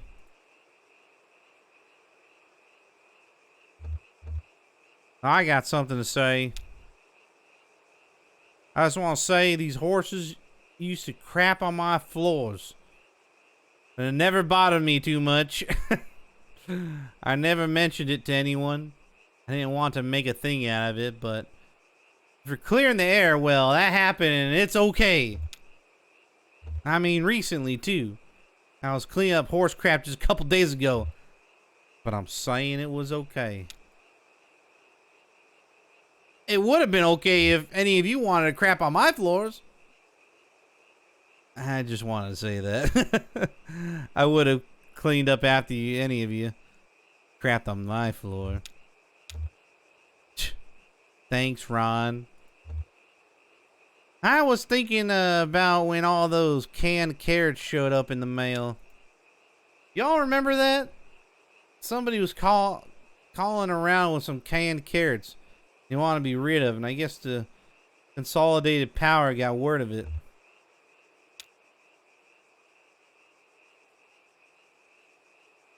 Canned carrots showed up in the mail. We didn't know where they came from at first.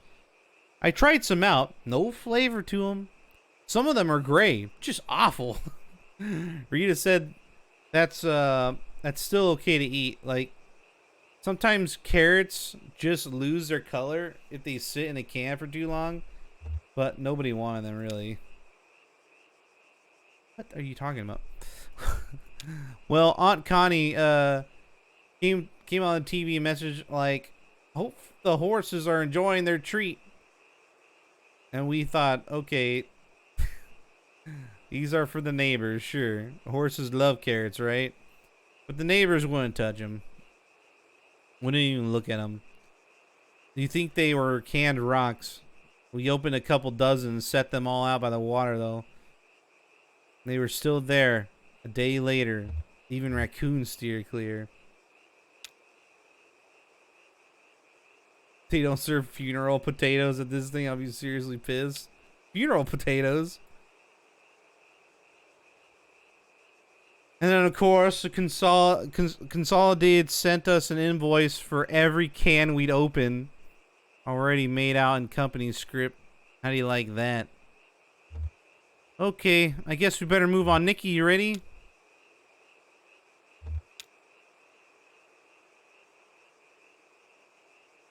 Thanks for sticking around, Emily. Like Emily said, it's so good to have y'all here for this. I think the neighbors would have liked this. All of us gathered here, they like to be around people. Maya, you and our other visitors might not know about the out-of-towner. He came here to work for the company, to dig a ditch. And the company worked him good and hard, and for less than he was worth. But it wasn't enough. They had to use him up completely. After that, we became ungovernable. First out of shame, then grief, then anger. This is a poem for the neighbors, but it's also for the town. And we're going to bury this town today when we bury these horses. It's the same thing. We're going to bury these horses, and what do you think will happen next? We'll all walk out of these woods and leave this place empty? No! I guess some of us might stay and build again. That's alright. Couldn't be me, but try is your birthright. If you do stay, you'll be building on top of a grave. That's true anywhere. The whole world is built on top of graves. Look for me under your boot soles, as the fellas say. Nikki cleared her throat and began reading from the paper she's holding. We all leave town. Call that town a ghost. What ghosts gave this town breath and made it home? And now that breath is gone, we buried it here. What's left is not a ghost. It's just the bones. Nikki directed her attention to Shannon. Our neighbors were the best of us, of course. It's always so. Our better selves clear of ourselves, where we can see the glory glow. They glow now underground, our friends with love. I will have no will now left to comfort you. But staring at the clouds, my vision showed below the earth in damp, torch-lit caves. Return their souls in peace and gently roam. Was that supposed to rhyme? I don't know. Then we buried the horses. I've heard of a land of joy and peace and wonderful life. A beautiful place of mansions fair and skies so bright, where all who believe the Savior dear forever shall stay. And having been saved by grace divine, I'm going that way. I'm going that way. I'm going that way.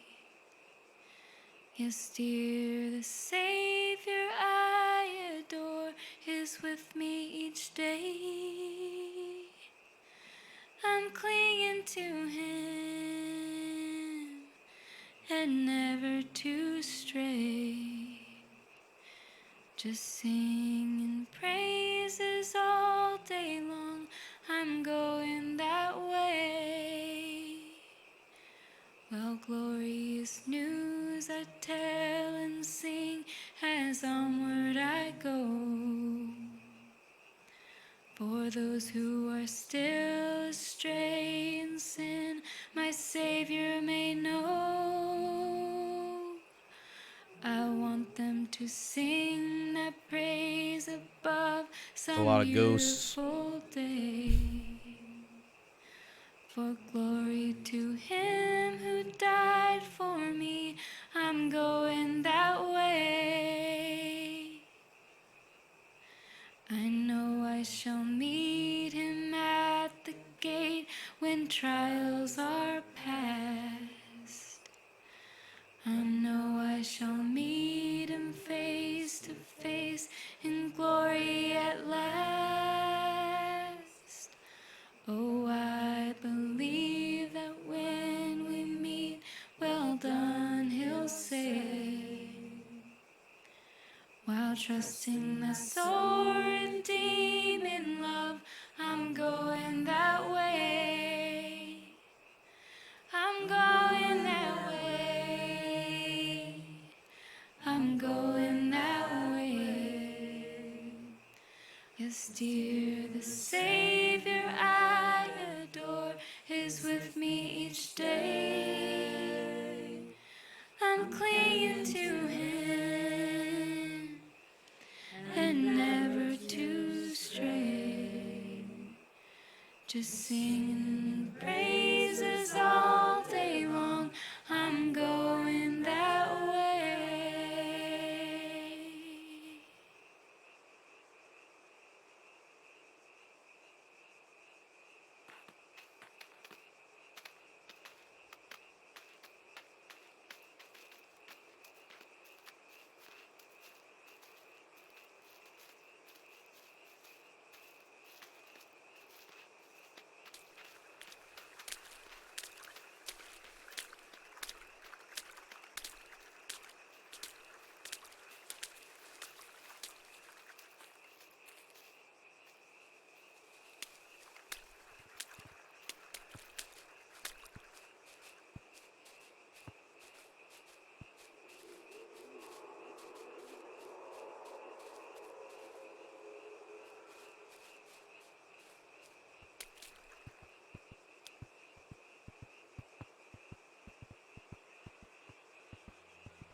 I don't know what's going on here. It's a very pretty song, though.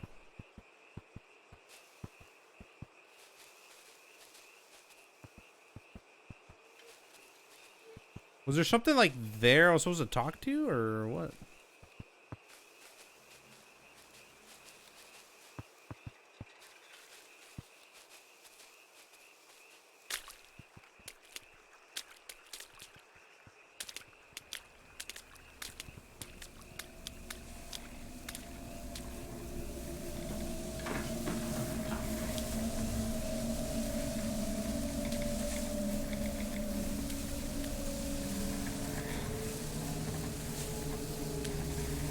What the fuck, dude?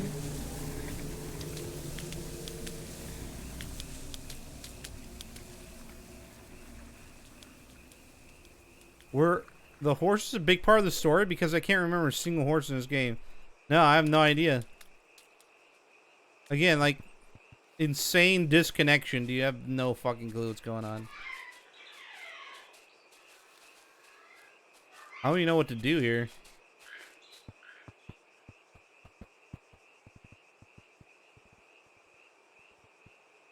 I guess we're going to the church, maybe?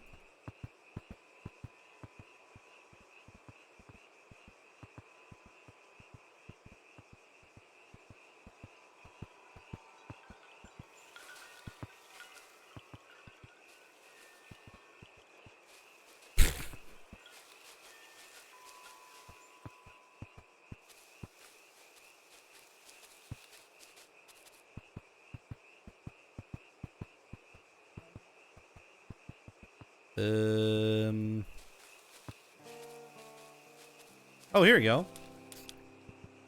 Fucking A.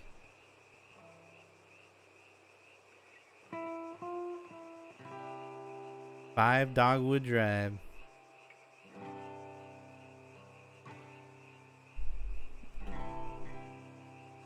This is like the destination, I suppose.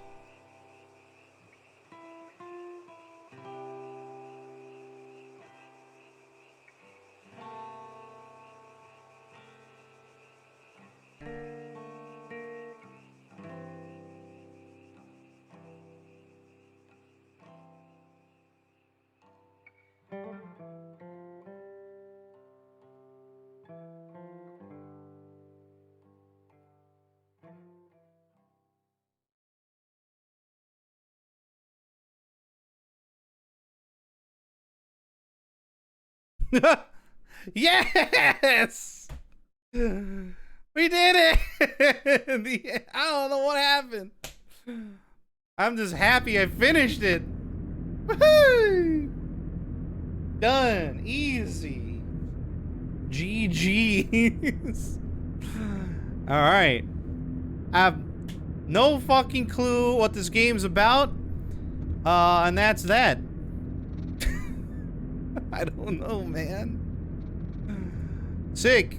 Alright, game over, I guess. That's that. I don't I don't know what to tell you, man.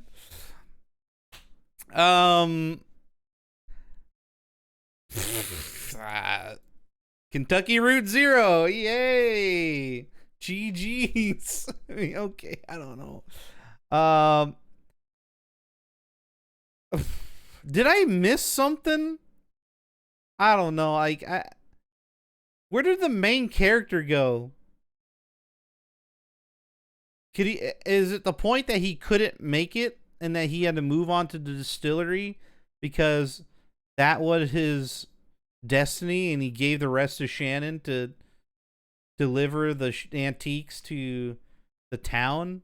I that's all I can get from it, but I don't know what the significance of that is.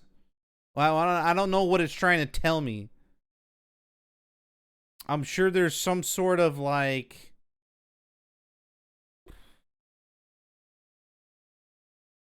some sort of underlying meaning behind all this. I'm sorry, I can't relate to it. I don't know what it wants me to relate to, or what's the lesson, or what's the story they want to be told. The last act was pretty much just me being a cat and roaming around. I don't know what the plane was for. I don't know what the delivery truck was for. I don't know what they were trying to build. Like Ezra was trying to build something, but it didn't work. I guess Shannon found a home there. Fuck, dude, I don't know. Junebug and them found a home there, I suppose. Like, is that what it was? Like, I think that's what they were going for, but it just it didn't mesh with me. I didn't it was, there's so many like if they stuck to a story where there was a lot of character development and like ignored all the random ass characters that had fuck ton of dialogue that meant nothing, maybe I would have understood what was going on. But there's just distractions everywhere. And like just random characters that maybe were trying to do some world building, but fuck, dude, I was lost by that time. I don't know if that's what they were trying to do, but I think I would have been a little bit more emotionally involved if there wasn't any distractions. And that we just stuck with Shannon and, Conway and his story through Act 4 and why he left or got picked up by the spooky boys in the green tunnel area. Why that happened. I mean, there was kind of an idea of that he wanted to, or he didn't think he would make it or something. Because he started to turn into the distillery guys. And I'm not sure. I mean, I could try to interpret like what the distillery was. I think it was to fix things on top of the earth, like on the ground. But they were shunned away. And they had the whiskey, which was like the medicine for the earth. But the earth shunned them away because they were different or something. But down there, they kept working and trying to get a connection with the people up top. And maybe that's what Conway wanted to do or something. It's very odd. I don't know. But I love the music in this. Holy shit. The original songs they had for this was great. The performance in Act 2 in the bar was so good. It was very... I love the visuals of that. And, you know, going through the woods and everything while those dudes played some guitar, you know, in the background. It was very soothing. I liked a lot of that stuff. And it kind of came back for a second, but then it went away and I just got distracted with random characters, man. Dude, this could have been really good. It could have been a top tier game, but it's just... It's too abstract for its own good. What's up, Oliver? That's the thing with Kentucky Route Zero is that there is a really good philosophical story here. But as a first-time playthrough, I'm getting distracted by so much like wordy dialogue that means nothing. It's just there to distract. But, you know, I have a comprehension span of like a squirrel, dude. I can only get so much, and maybe people that like wrote down notes and like really studied the dialogue might pick up what the story was actually trying to tell. And, you know, I can like try to interpret it. I'll have to look up like a YouTube video or some shit to try to figure it out. But, you know, if I just avoided all those distractions, it would have had like it's a tragic story. But I didn't get that feeling because of those random esoteric details that were just there to lead me astray. But yeah, this, I mean, I tried. I tried to give it a chance. And there's things that I like about it that are really cool. I mean, visually stunning. Music so well done. And like, I get that character. I don't know why there were androids or making robot sounds. I have no fucking clue. But I kind of understood those two that pair that would sing, you know, and their relationship. That's why Act 1 and 2 were so mysterious and so good. But once you get to 3 and 4, you're talking to a fucking robot computer for an hour, and it's talking about random characters you never met or seen, and it's all like in a cave. And that's where you learn about the bad things of the world, I guess. With the you know, the mold and shit. And then Act 4 is about the distillery and random shit on a fucking boat. Like, I don't know, man. Like, what do you want me to think about that? There's just so many things there that I just don't understand. I don't understand what's happening. You know? It's odd because I wish I knew what the Ezra character was. That small fucking midget guy and his pet bird Julian. I thought that was fascinating. But I thought he was just a vessel to get them to the next spot. Kind of like a like the Eagles in Lord of the Rings or something, that they look cool, but they carry the story along. and I thought he was like Ezra came off to me like a wizard or something that was unknown, but he said cool things or did stuff. But then he just turned into like a normal dude that recorded shit, watched films, and tried to figure things out like a normal character. He wasn't really there to aid or assist in anything too groundbreaking. He was just kind of like trying to figure shit out, but I didn't understand that character. Where's the fucking eagle? Where'd he go? Like, where's all that all about? Is it important? I don't know. Did you guys understand anything? I mean, those who made the game are definitely high. I think they're just full of themselves, really. But man, they crafted some really cool scenes that I really enjoyed, and like the art direction of it, the point and click kind of adventure was fascinating. But then it just like fell apart with the dialogue was just all over the place. I'm like, and Act 5, 90% of the characters were brand new.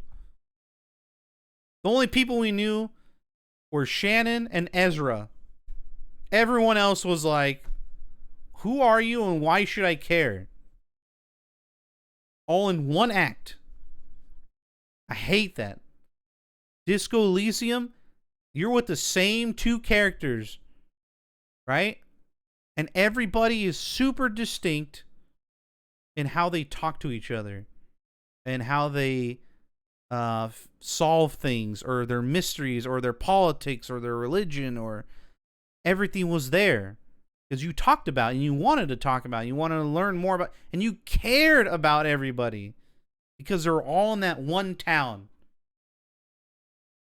It's like, imagine Act 5 in this game is like all of Disco Elysium in one area with, that's 5 minutes long or an hour long. Like there's no connection there. There's this, I'm disconnected. I'm taken away from it. I'm still trying to fathom why our main character, Conway, gave up or tried to do something different with his life, or what was left of it. I guess I didn't explain that because I didn't follow. Yeah, exactly. Dialogue was way too much. And there's too much talking about, how do I say it? They were talking too much about things that happened in the past. Disco Elysium did this too, where all of a sudden your character will start making up a scene. You start thinking about a scene in Jamrock that you've never been to, but it tries to portray a story that you were thinking about at the time, and they kind of just told you what was happening and why you had that thought at that time. That kind of got me out of it too, because it was just random. But in here, it was so off the wall. Like when we talked to the computer, the Xanadu, I didn't fucking know what was happening there at the time because I didn't know any of the characters that they were talking about. Did they create the machine? I don't know why they created the machine or I don't know what the Xanadu is for. And were we there to fix it? I think. What was the purpose of all that? What kind of allegory were they trying to say there? It was so complex and just full of itself. Like, oh, look at all the cool dialogue and backstory. It's like I was reading paragraphs or notations in the column of a book about backstory and shit. Optional appendices. That's the word I was trying to. That's what it felt like. I was like, I don't give a fuck about appendices. I want to know about the main story. What's about the main story? And that's what, like, disconnected me. I mean, even you guys. I mean, that's probably why nobody's playing it. There are more people playing Disco Elysium than this fucking... I'm pretty sure I'm the only streamer. Every single day I've been streaming this for the past 4 days, right?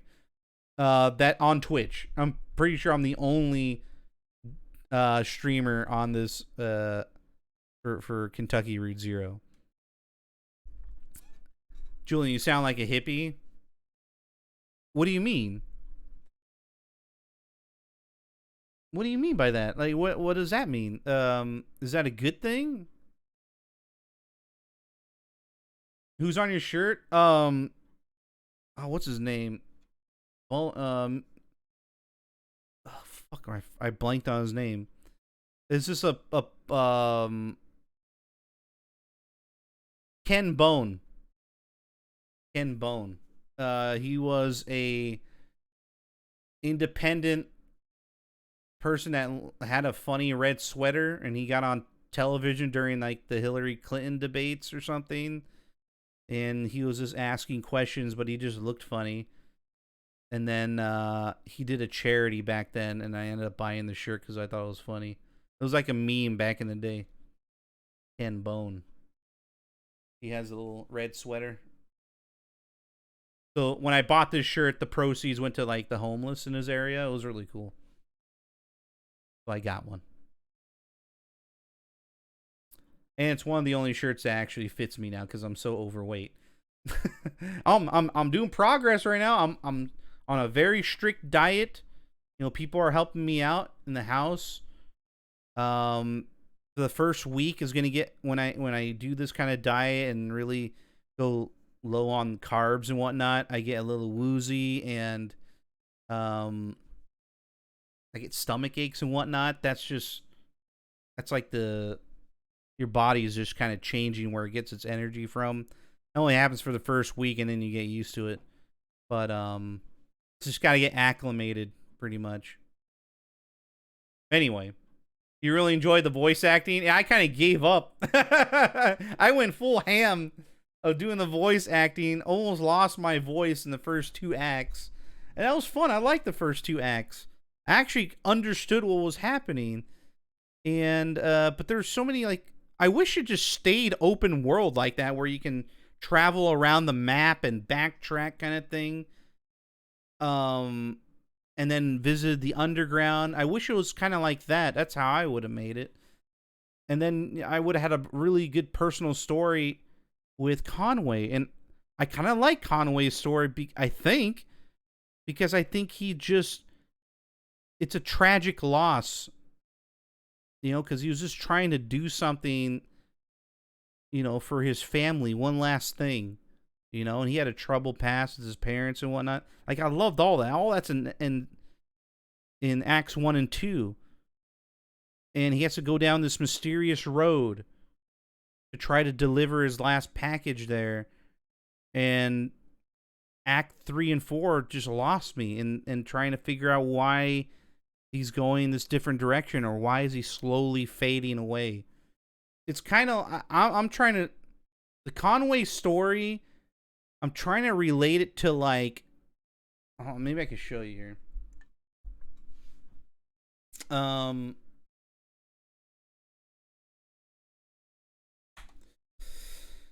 you remember... Do you remember this movie? You remember this movie? District 9? Conway kind of reminded me of this character. This character was just doing his day-to-day, right? Checking in with the aliens and serving notices to them because they broke the law, or just doing a simple job. And then one day, you know, he meets this fucking guy who was trying to do something and save his race, because they're all being, you know, occupied and imprisoned there because their machine wasn't working. But then he got infected with the goo. And kind of similar to how Conway broke his leg in the cave, and how he slowly started turning into a different, he started turning, swerving into a different path, a life path. That instead of, you know, he can't do what he wanted to do, you know, like, have a family, or like this character wanted to be back with his wife and just end this nonsense job working for the government to try to, you know, mess with these aliens. But over time, he just slowly turned into that alien, and you know, went on. It was a tragedy, you know, the tragedy kind of thing. Yeah, he was trying to evict them, right, by following the rules and shit. And that's why I feel like Conway was trying to do is not like it's not the same story, but the same idea of like, you have a path, and the storyteller is trying to say that this person can only go so far, and thus he has a different path. It led him down somewhere else, and that's why I think the distillery was, he had a purpose there, because he was slowly turning into them. Might as well, like, he doesn't have any other choice at this point, so he gave it up, the delivery, to Shannon to fulfill that promise, you know? Yeah, he lost his way. That's how I'm interpreting this game. But I don't know, because I kept getting distracted. I kept trying to fill in the holes, but stupid characters kept coming up, just yapping about random shit. I'm like, what is this? Who are you? Wait, why am I a cat now? You know? It's just bizarre. Like, why am I a skeleton now? Who's this guy? There's nothing there. Like, it's just confusing.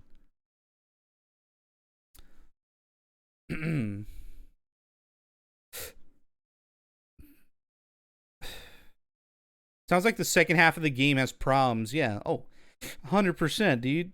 But there were moments in that second half that could tell a really cool story, and it just got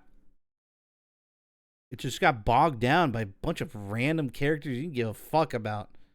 Trust me. In Act 5, oh man, it had some cool visuals, but in that town, why the fuck do you care about Dogwood 5, which was...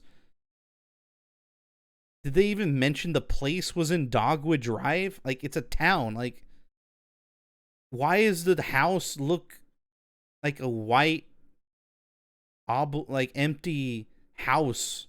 Like a white, you know, roof and empty. Like, what was that all about? What were you trying to tell with that? Like, was his parents trying to give Conway an out to find a new life? Is that why they sent him out to do that last delivery? Because they knew that's like where they were? No, I didn't get that at all. You know, like, where's the connection here? And he didn't even make it. Didn't even make it there. I don't know. This is odd. I'm sorry. It's a highly rated game. Super highly rated. But I don't know what I'm missing. So I'm trying to, you know, I gave the game a chance. I am trying to interpret it. I'm probably interpreting it very wrongly. But that was my experience with Kentucky Route Zero. I thought the last half was just absolutely terrible. Like, it was just terrible. This is random shit. Like, I was just reading a random comic in a series of like 100 comics.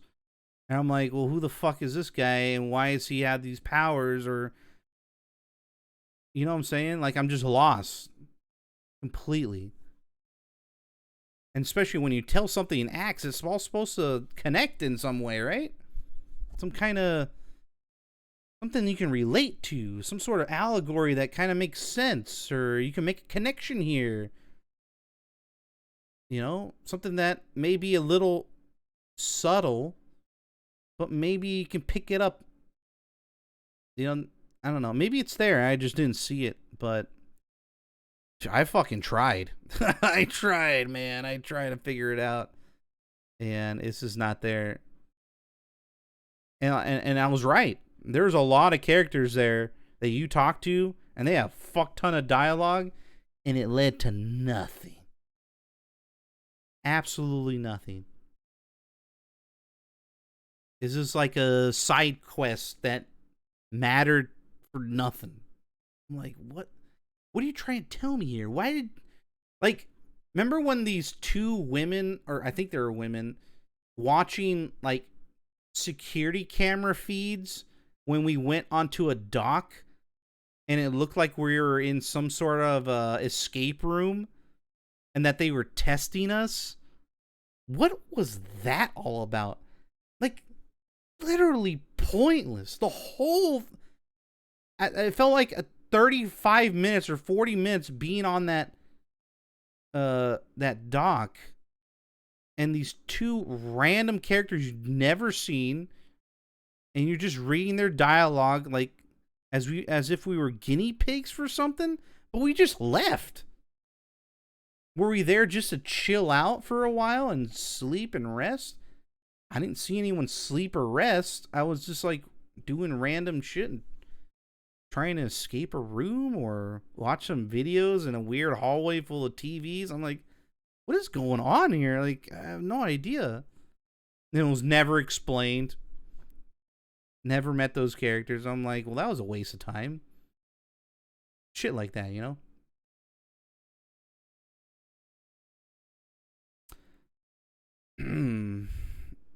Your after game talk makes more sense than the whole game. Now I'm trying to make sense of it, but it's just there's so many details there that I can't put the puzzle together. Yeah. It could be worse. It could end like the Game of Thrones ended. Yeah.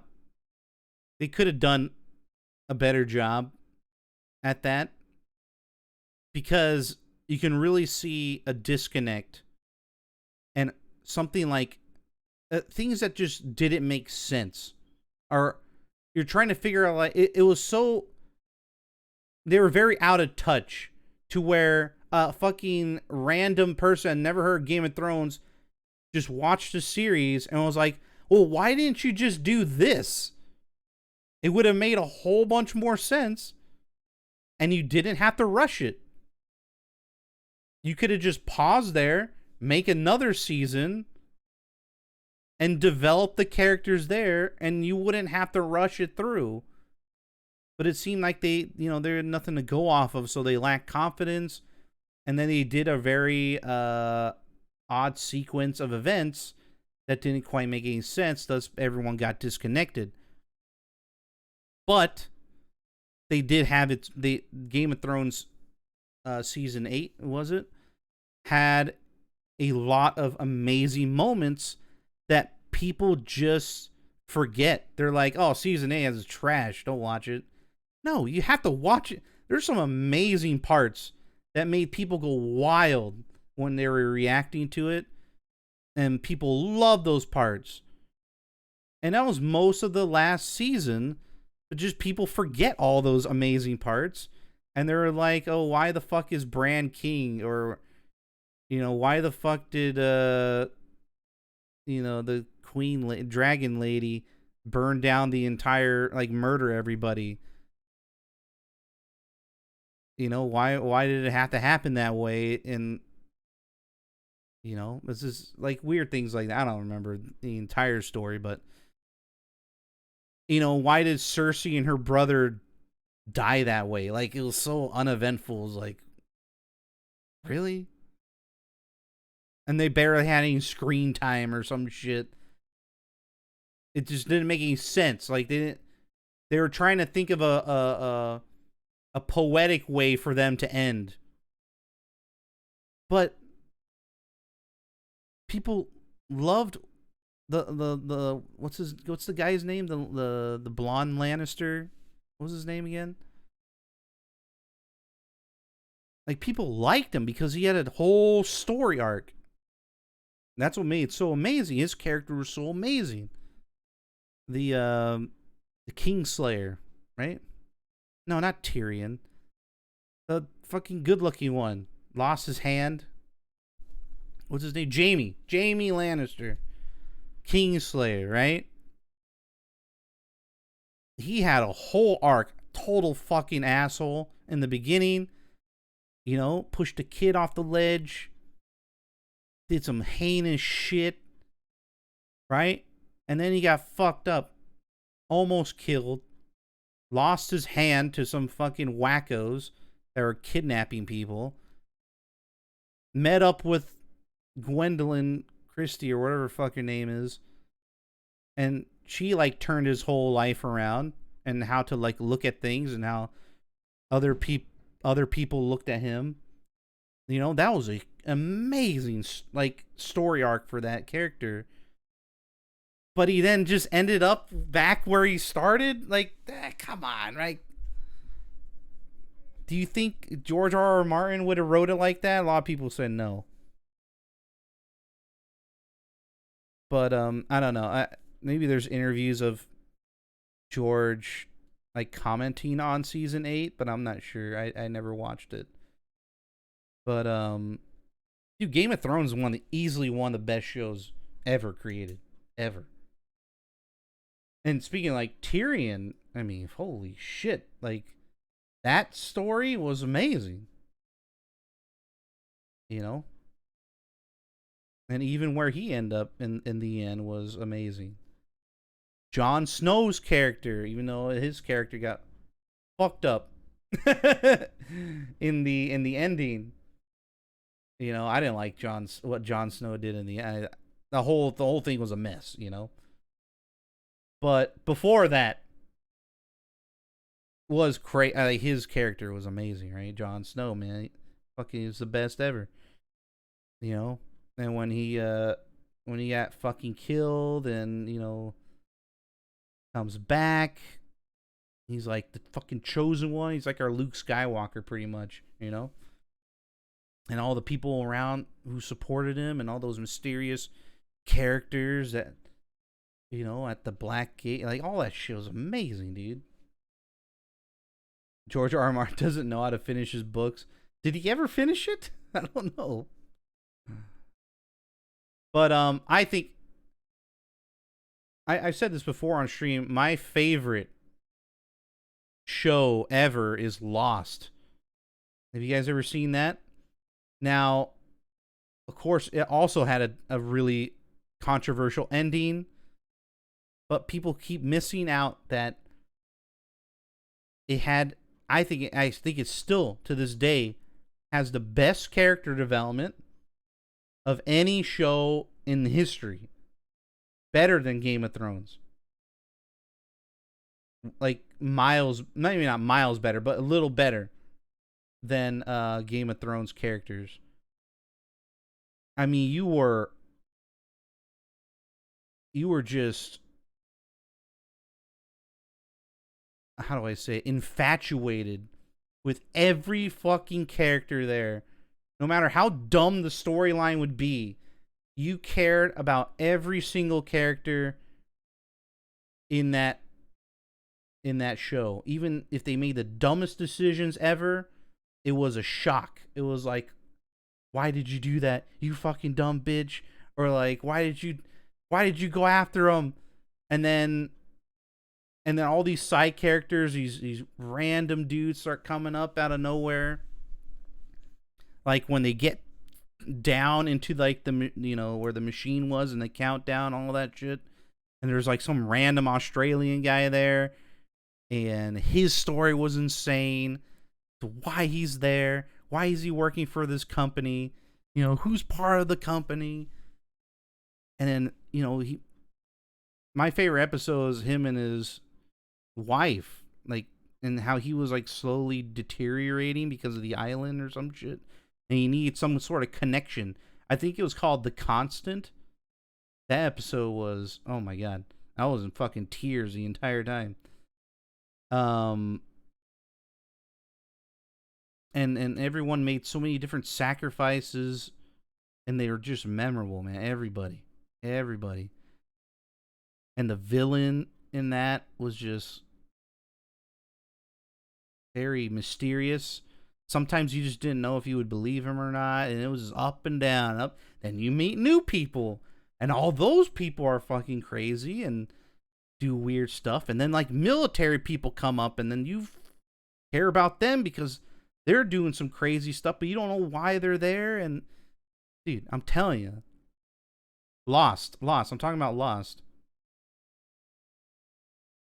It's a wild series that you're just addicted to every character there. And when you lose them, or when you figure out why or where they went or what their deal was, or because every character has their own backstory.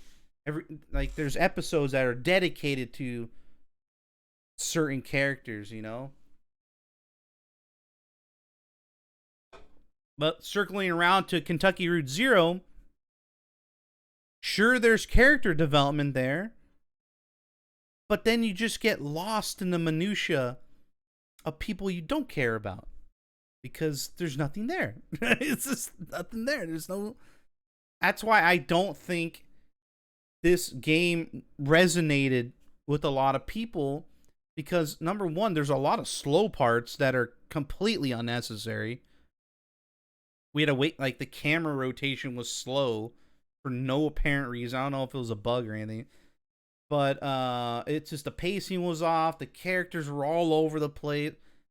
It's not for me. I don't recommend this game to anybody, really, unless you're just a fucking, like I said on Twitter.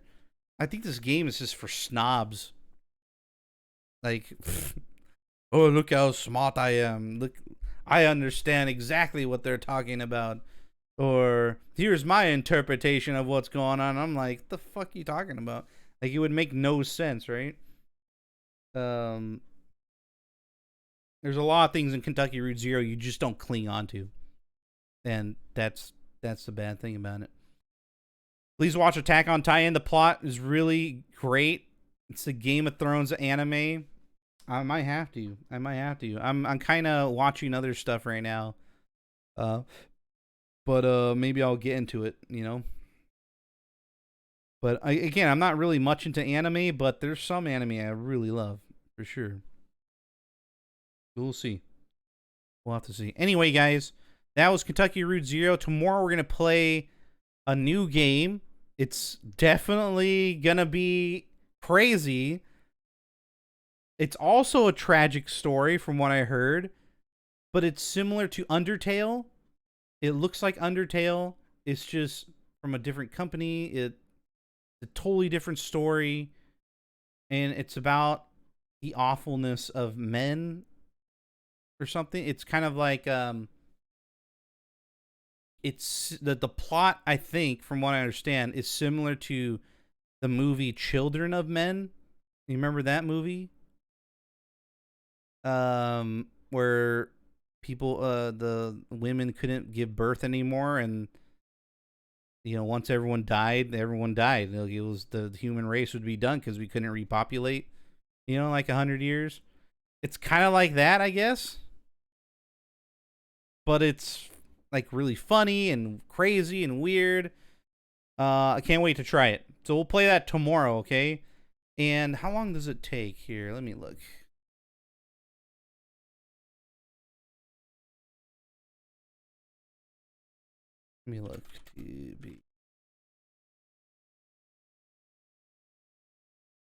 There's also wait, I don't know what Lisa the Joyful is. Oh, it's the same. So it's slightly longer than the game we just played. So it should take about 4 streams or something like that. Lisa the Painful. Main story is about 11 hours. If you're a gamer that strives to see all aspects of the game, you're likely to spend around 24 hours to obtain 100% completion. I'm not about that. I usually do main and extras, so it should take me about 15 hours. I'm usually right on the dot. Let me see on Steam here what I did for Kentucky. 12.4 hours. So let's see. Um,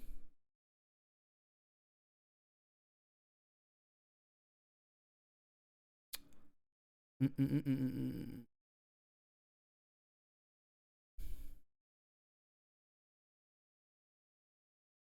Hmm. It says 10 hours, but 10 to 8.5 to 13.5 hours. And I read almost all the dialogue that was given to me. Almost all of it. And you know what's funny? The third and fourth act are the longest out of all of them. And those are the most hated. Yeah, I wonder why. Because they're overly long and pointless. Act 3 and 4 barely make any sense to me. Act 3 was the lowest rated out of all of them. Oh, wait, no. That's a percent rate. I don't know. No, that's not a review.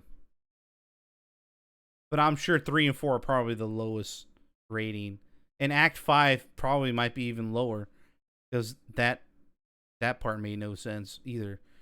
It had a cool song at the end. We're burying 2 dead horses for some reason. I don't know. You know what I'm saying?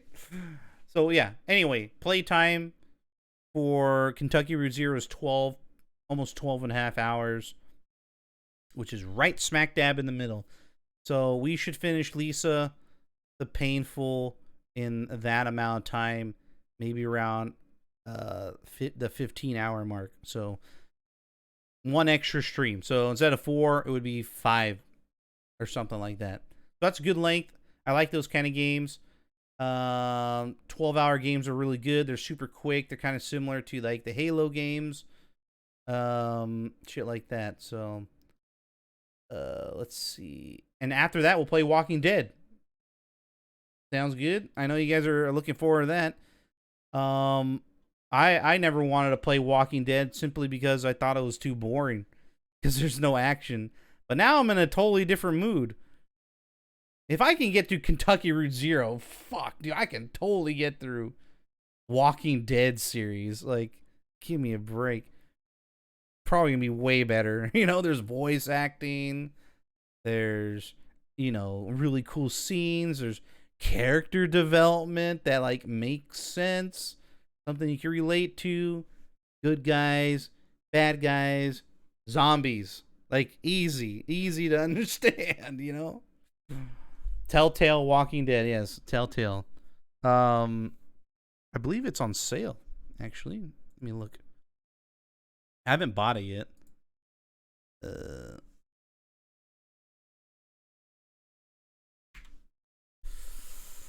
Oh, Jesus Christ. It's $50, bro? Oh my god. The Telltale Definitive Series is $50. Shit, dude. I'm gonna go broke.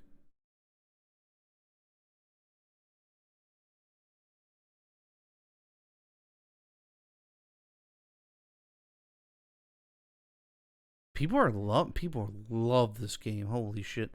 Especially the first season, I heard, is amazing. Dude, this came out 2 years ago. The Definitive series. There's probably a whole bunch of updates and shit. And it takes 50 hours? Holy shit. 23 episodes. 4 seasons. That's a lot of good content right there. And I heard it has nothing to do with a Walking Dead show. Like, it's completely different story, right?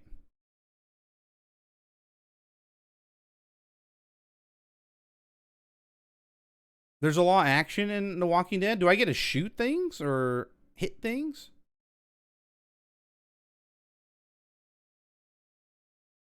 Each episode. There's 4 games. Yeah, there's 4 seasons, right?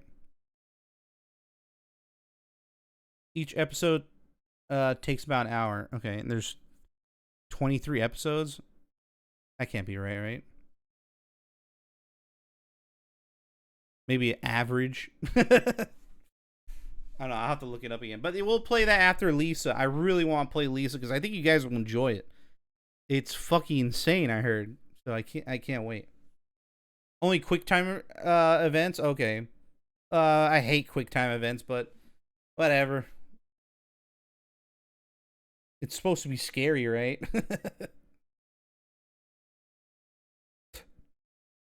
Yeah. All right, can't wait. They got good characters. I'm all down for that, man. I love that shit. Okay, guys. Whoa, damn. I talked enough to get through till midnight. Get almost 3-hour stream. Thank you guys for watching. Yeah, shit. I should be on tomorrow. Again, we got when is Memorial Day? Is that coming up soon? Is that on the 30th? I think. What's going on? Yeah, on the 30th, right? So, yeah, I'm taking the next Friday off, so I'm gonna have a 4-day weekend. End of the month. That's exciting. And there's not a whole lot of things going on at work either, so I'm gonna be stress-free pretty much, and the only stress I'm gonna have is my fucking diet. That's gonna suck, dude. But we gotta do it, man. We gotta do it. We've hit the limit of just unhealthiness to where all my problems I have are just gonna keep getting worse. So I can't do that. I gotta bring that down and maybe get my fat ass on a bike or something, you know, and that'll work out. Keep it simple. So I don't want to get injured. That's the thing. I don't want to get hurt. Usually when I work out and stuff, I get hurt and I don't like it. What's up, X-Men? Anyway, okay, guys. Yeah. Good night. We'll see you tomorrow. 9 p.m. Pacific time. We're gonna play Lisa the Painful. Gonna be wild. Okay. We'll see you then. All right. Good night, guys.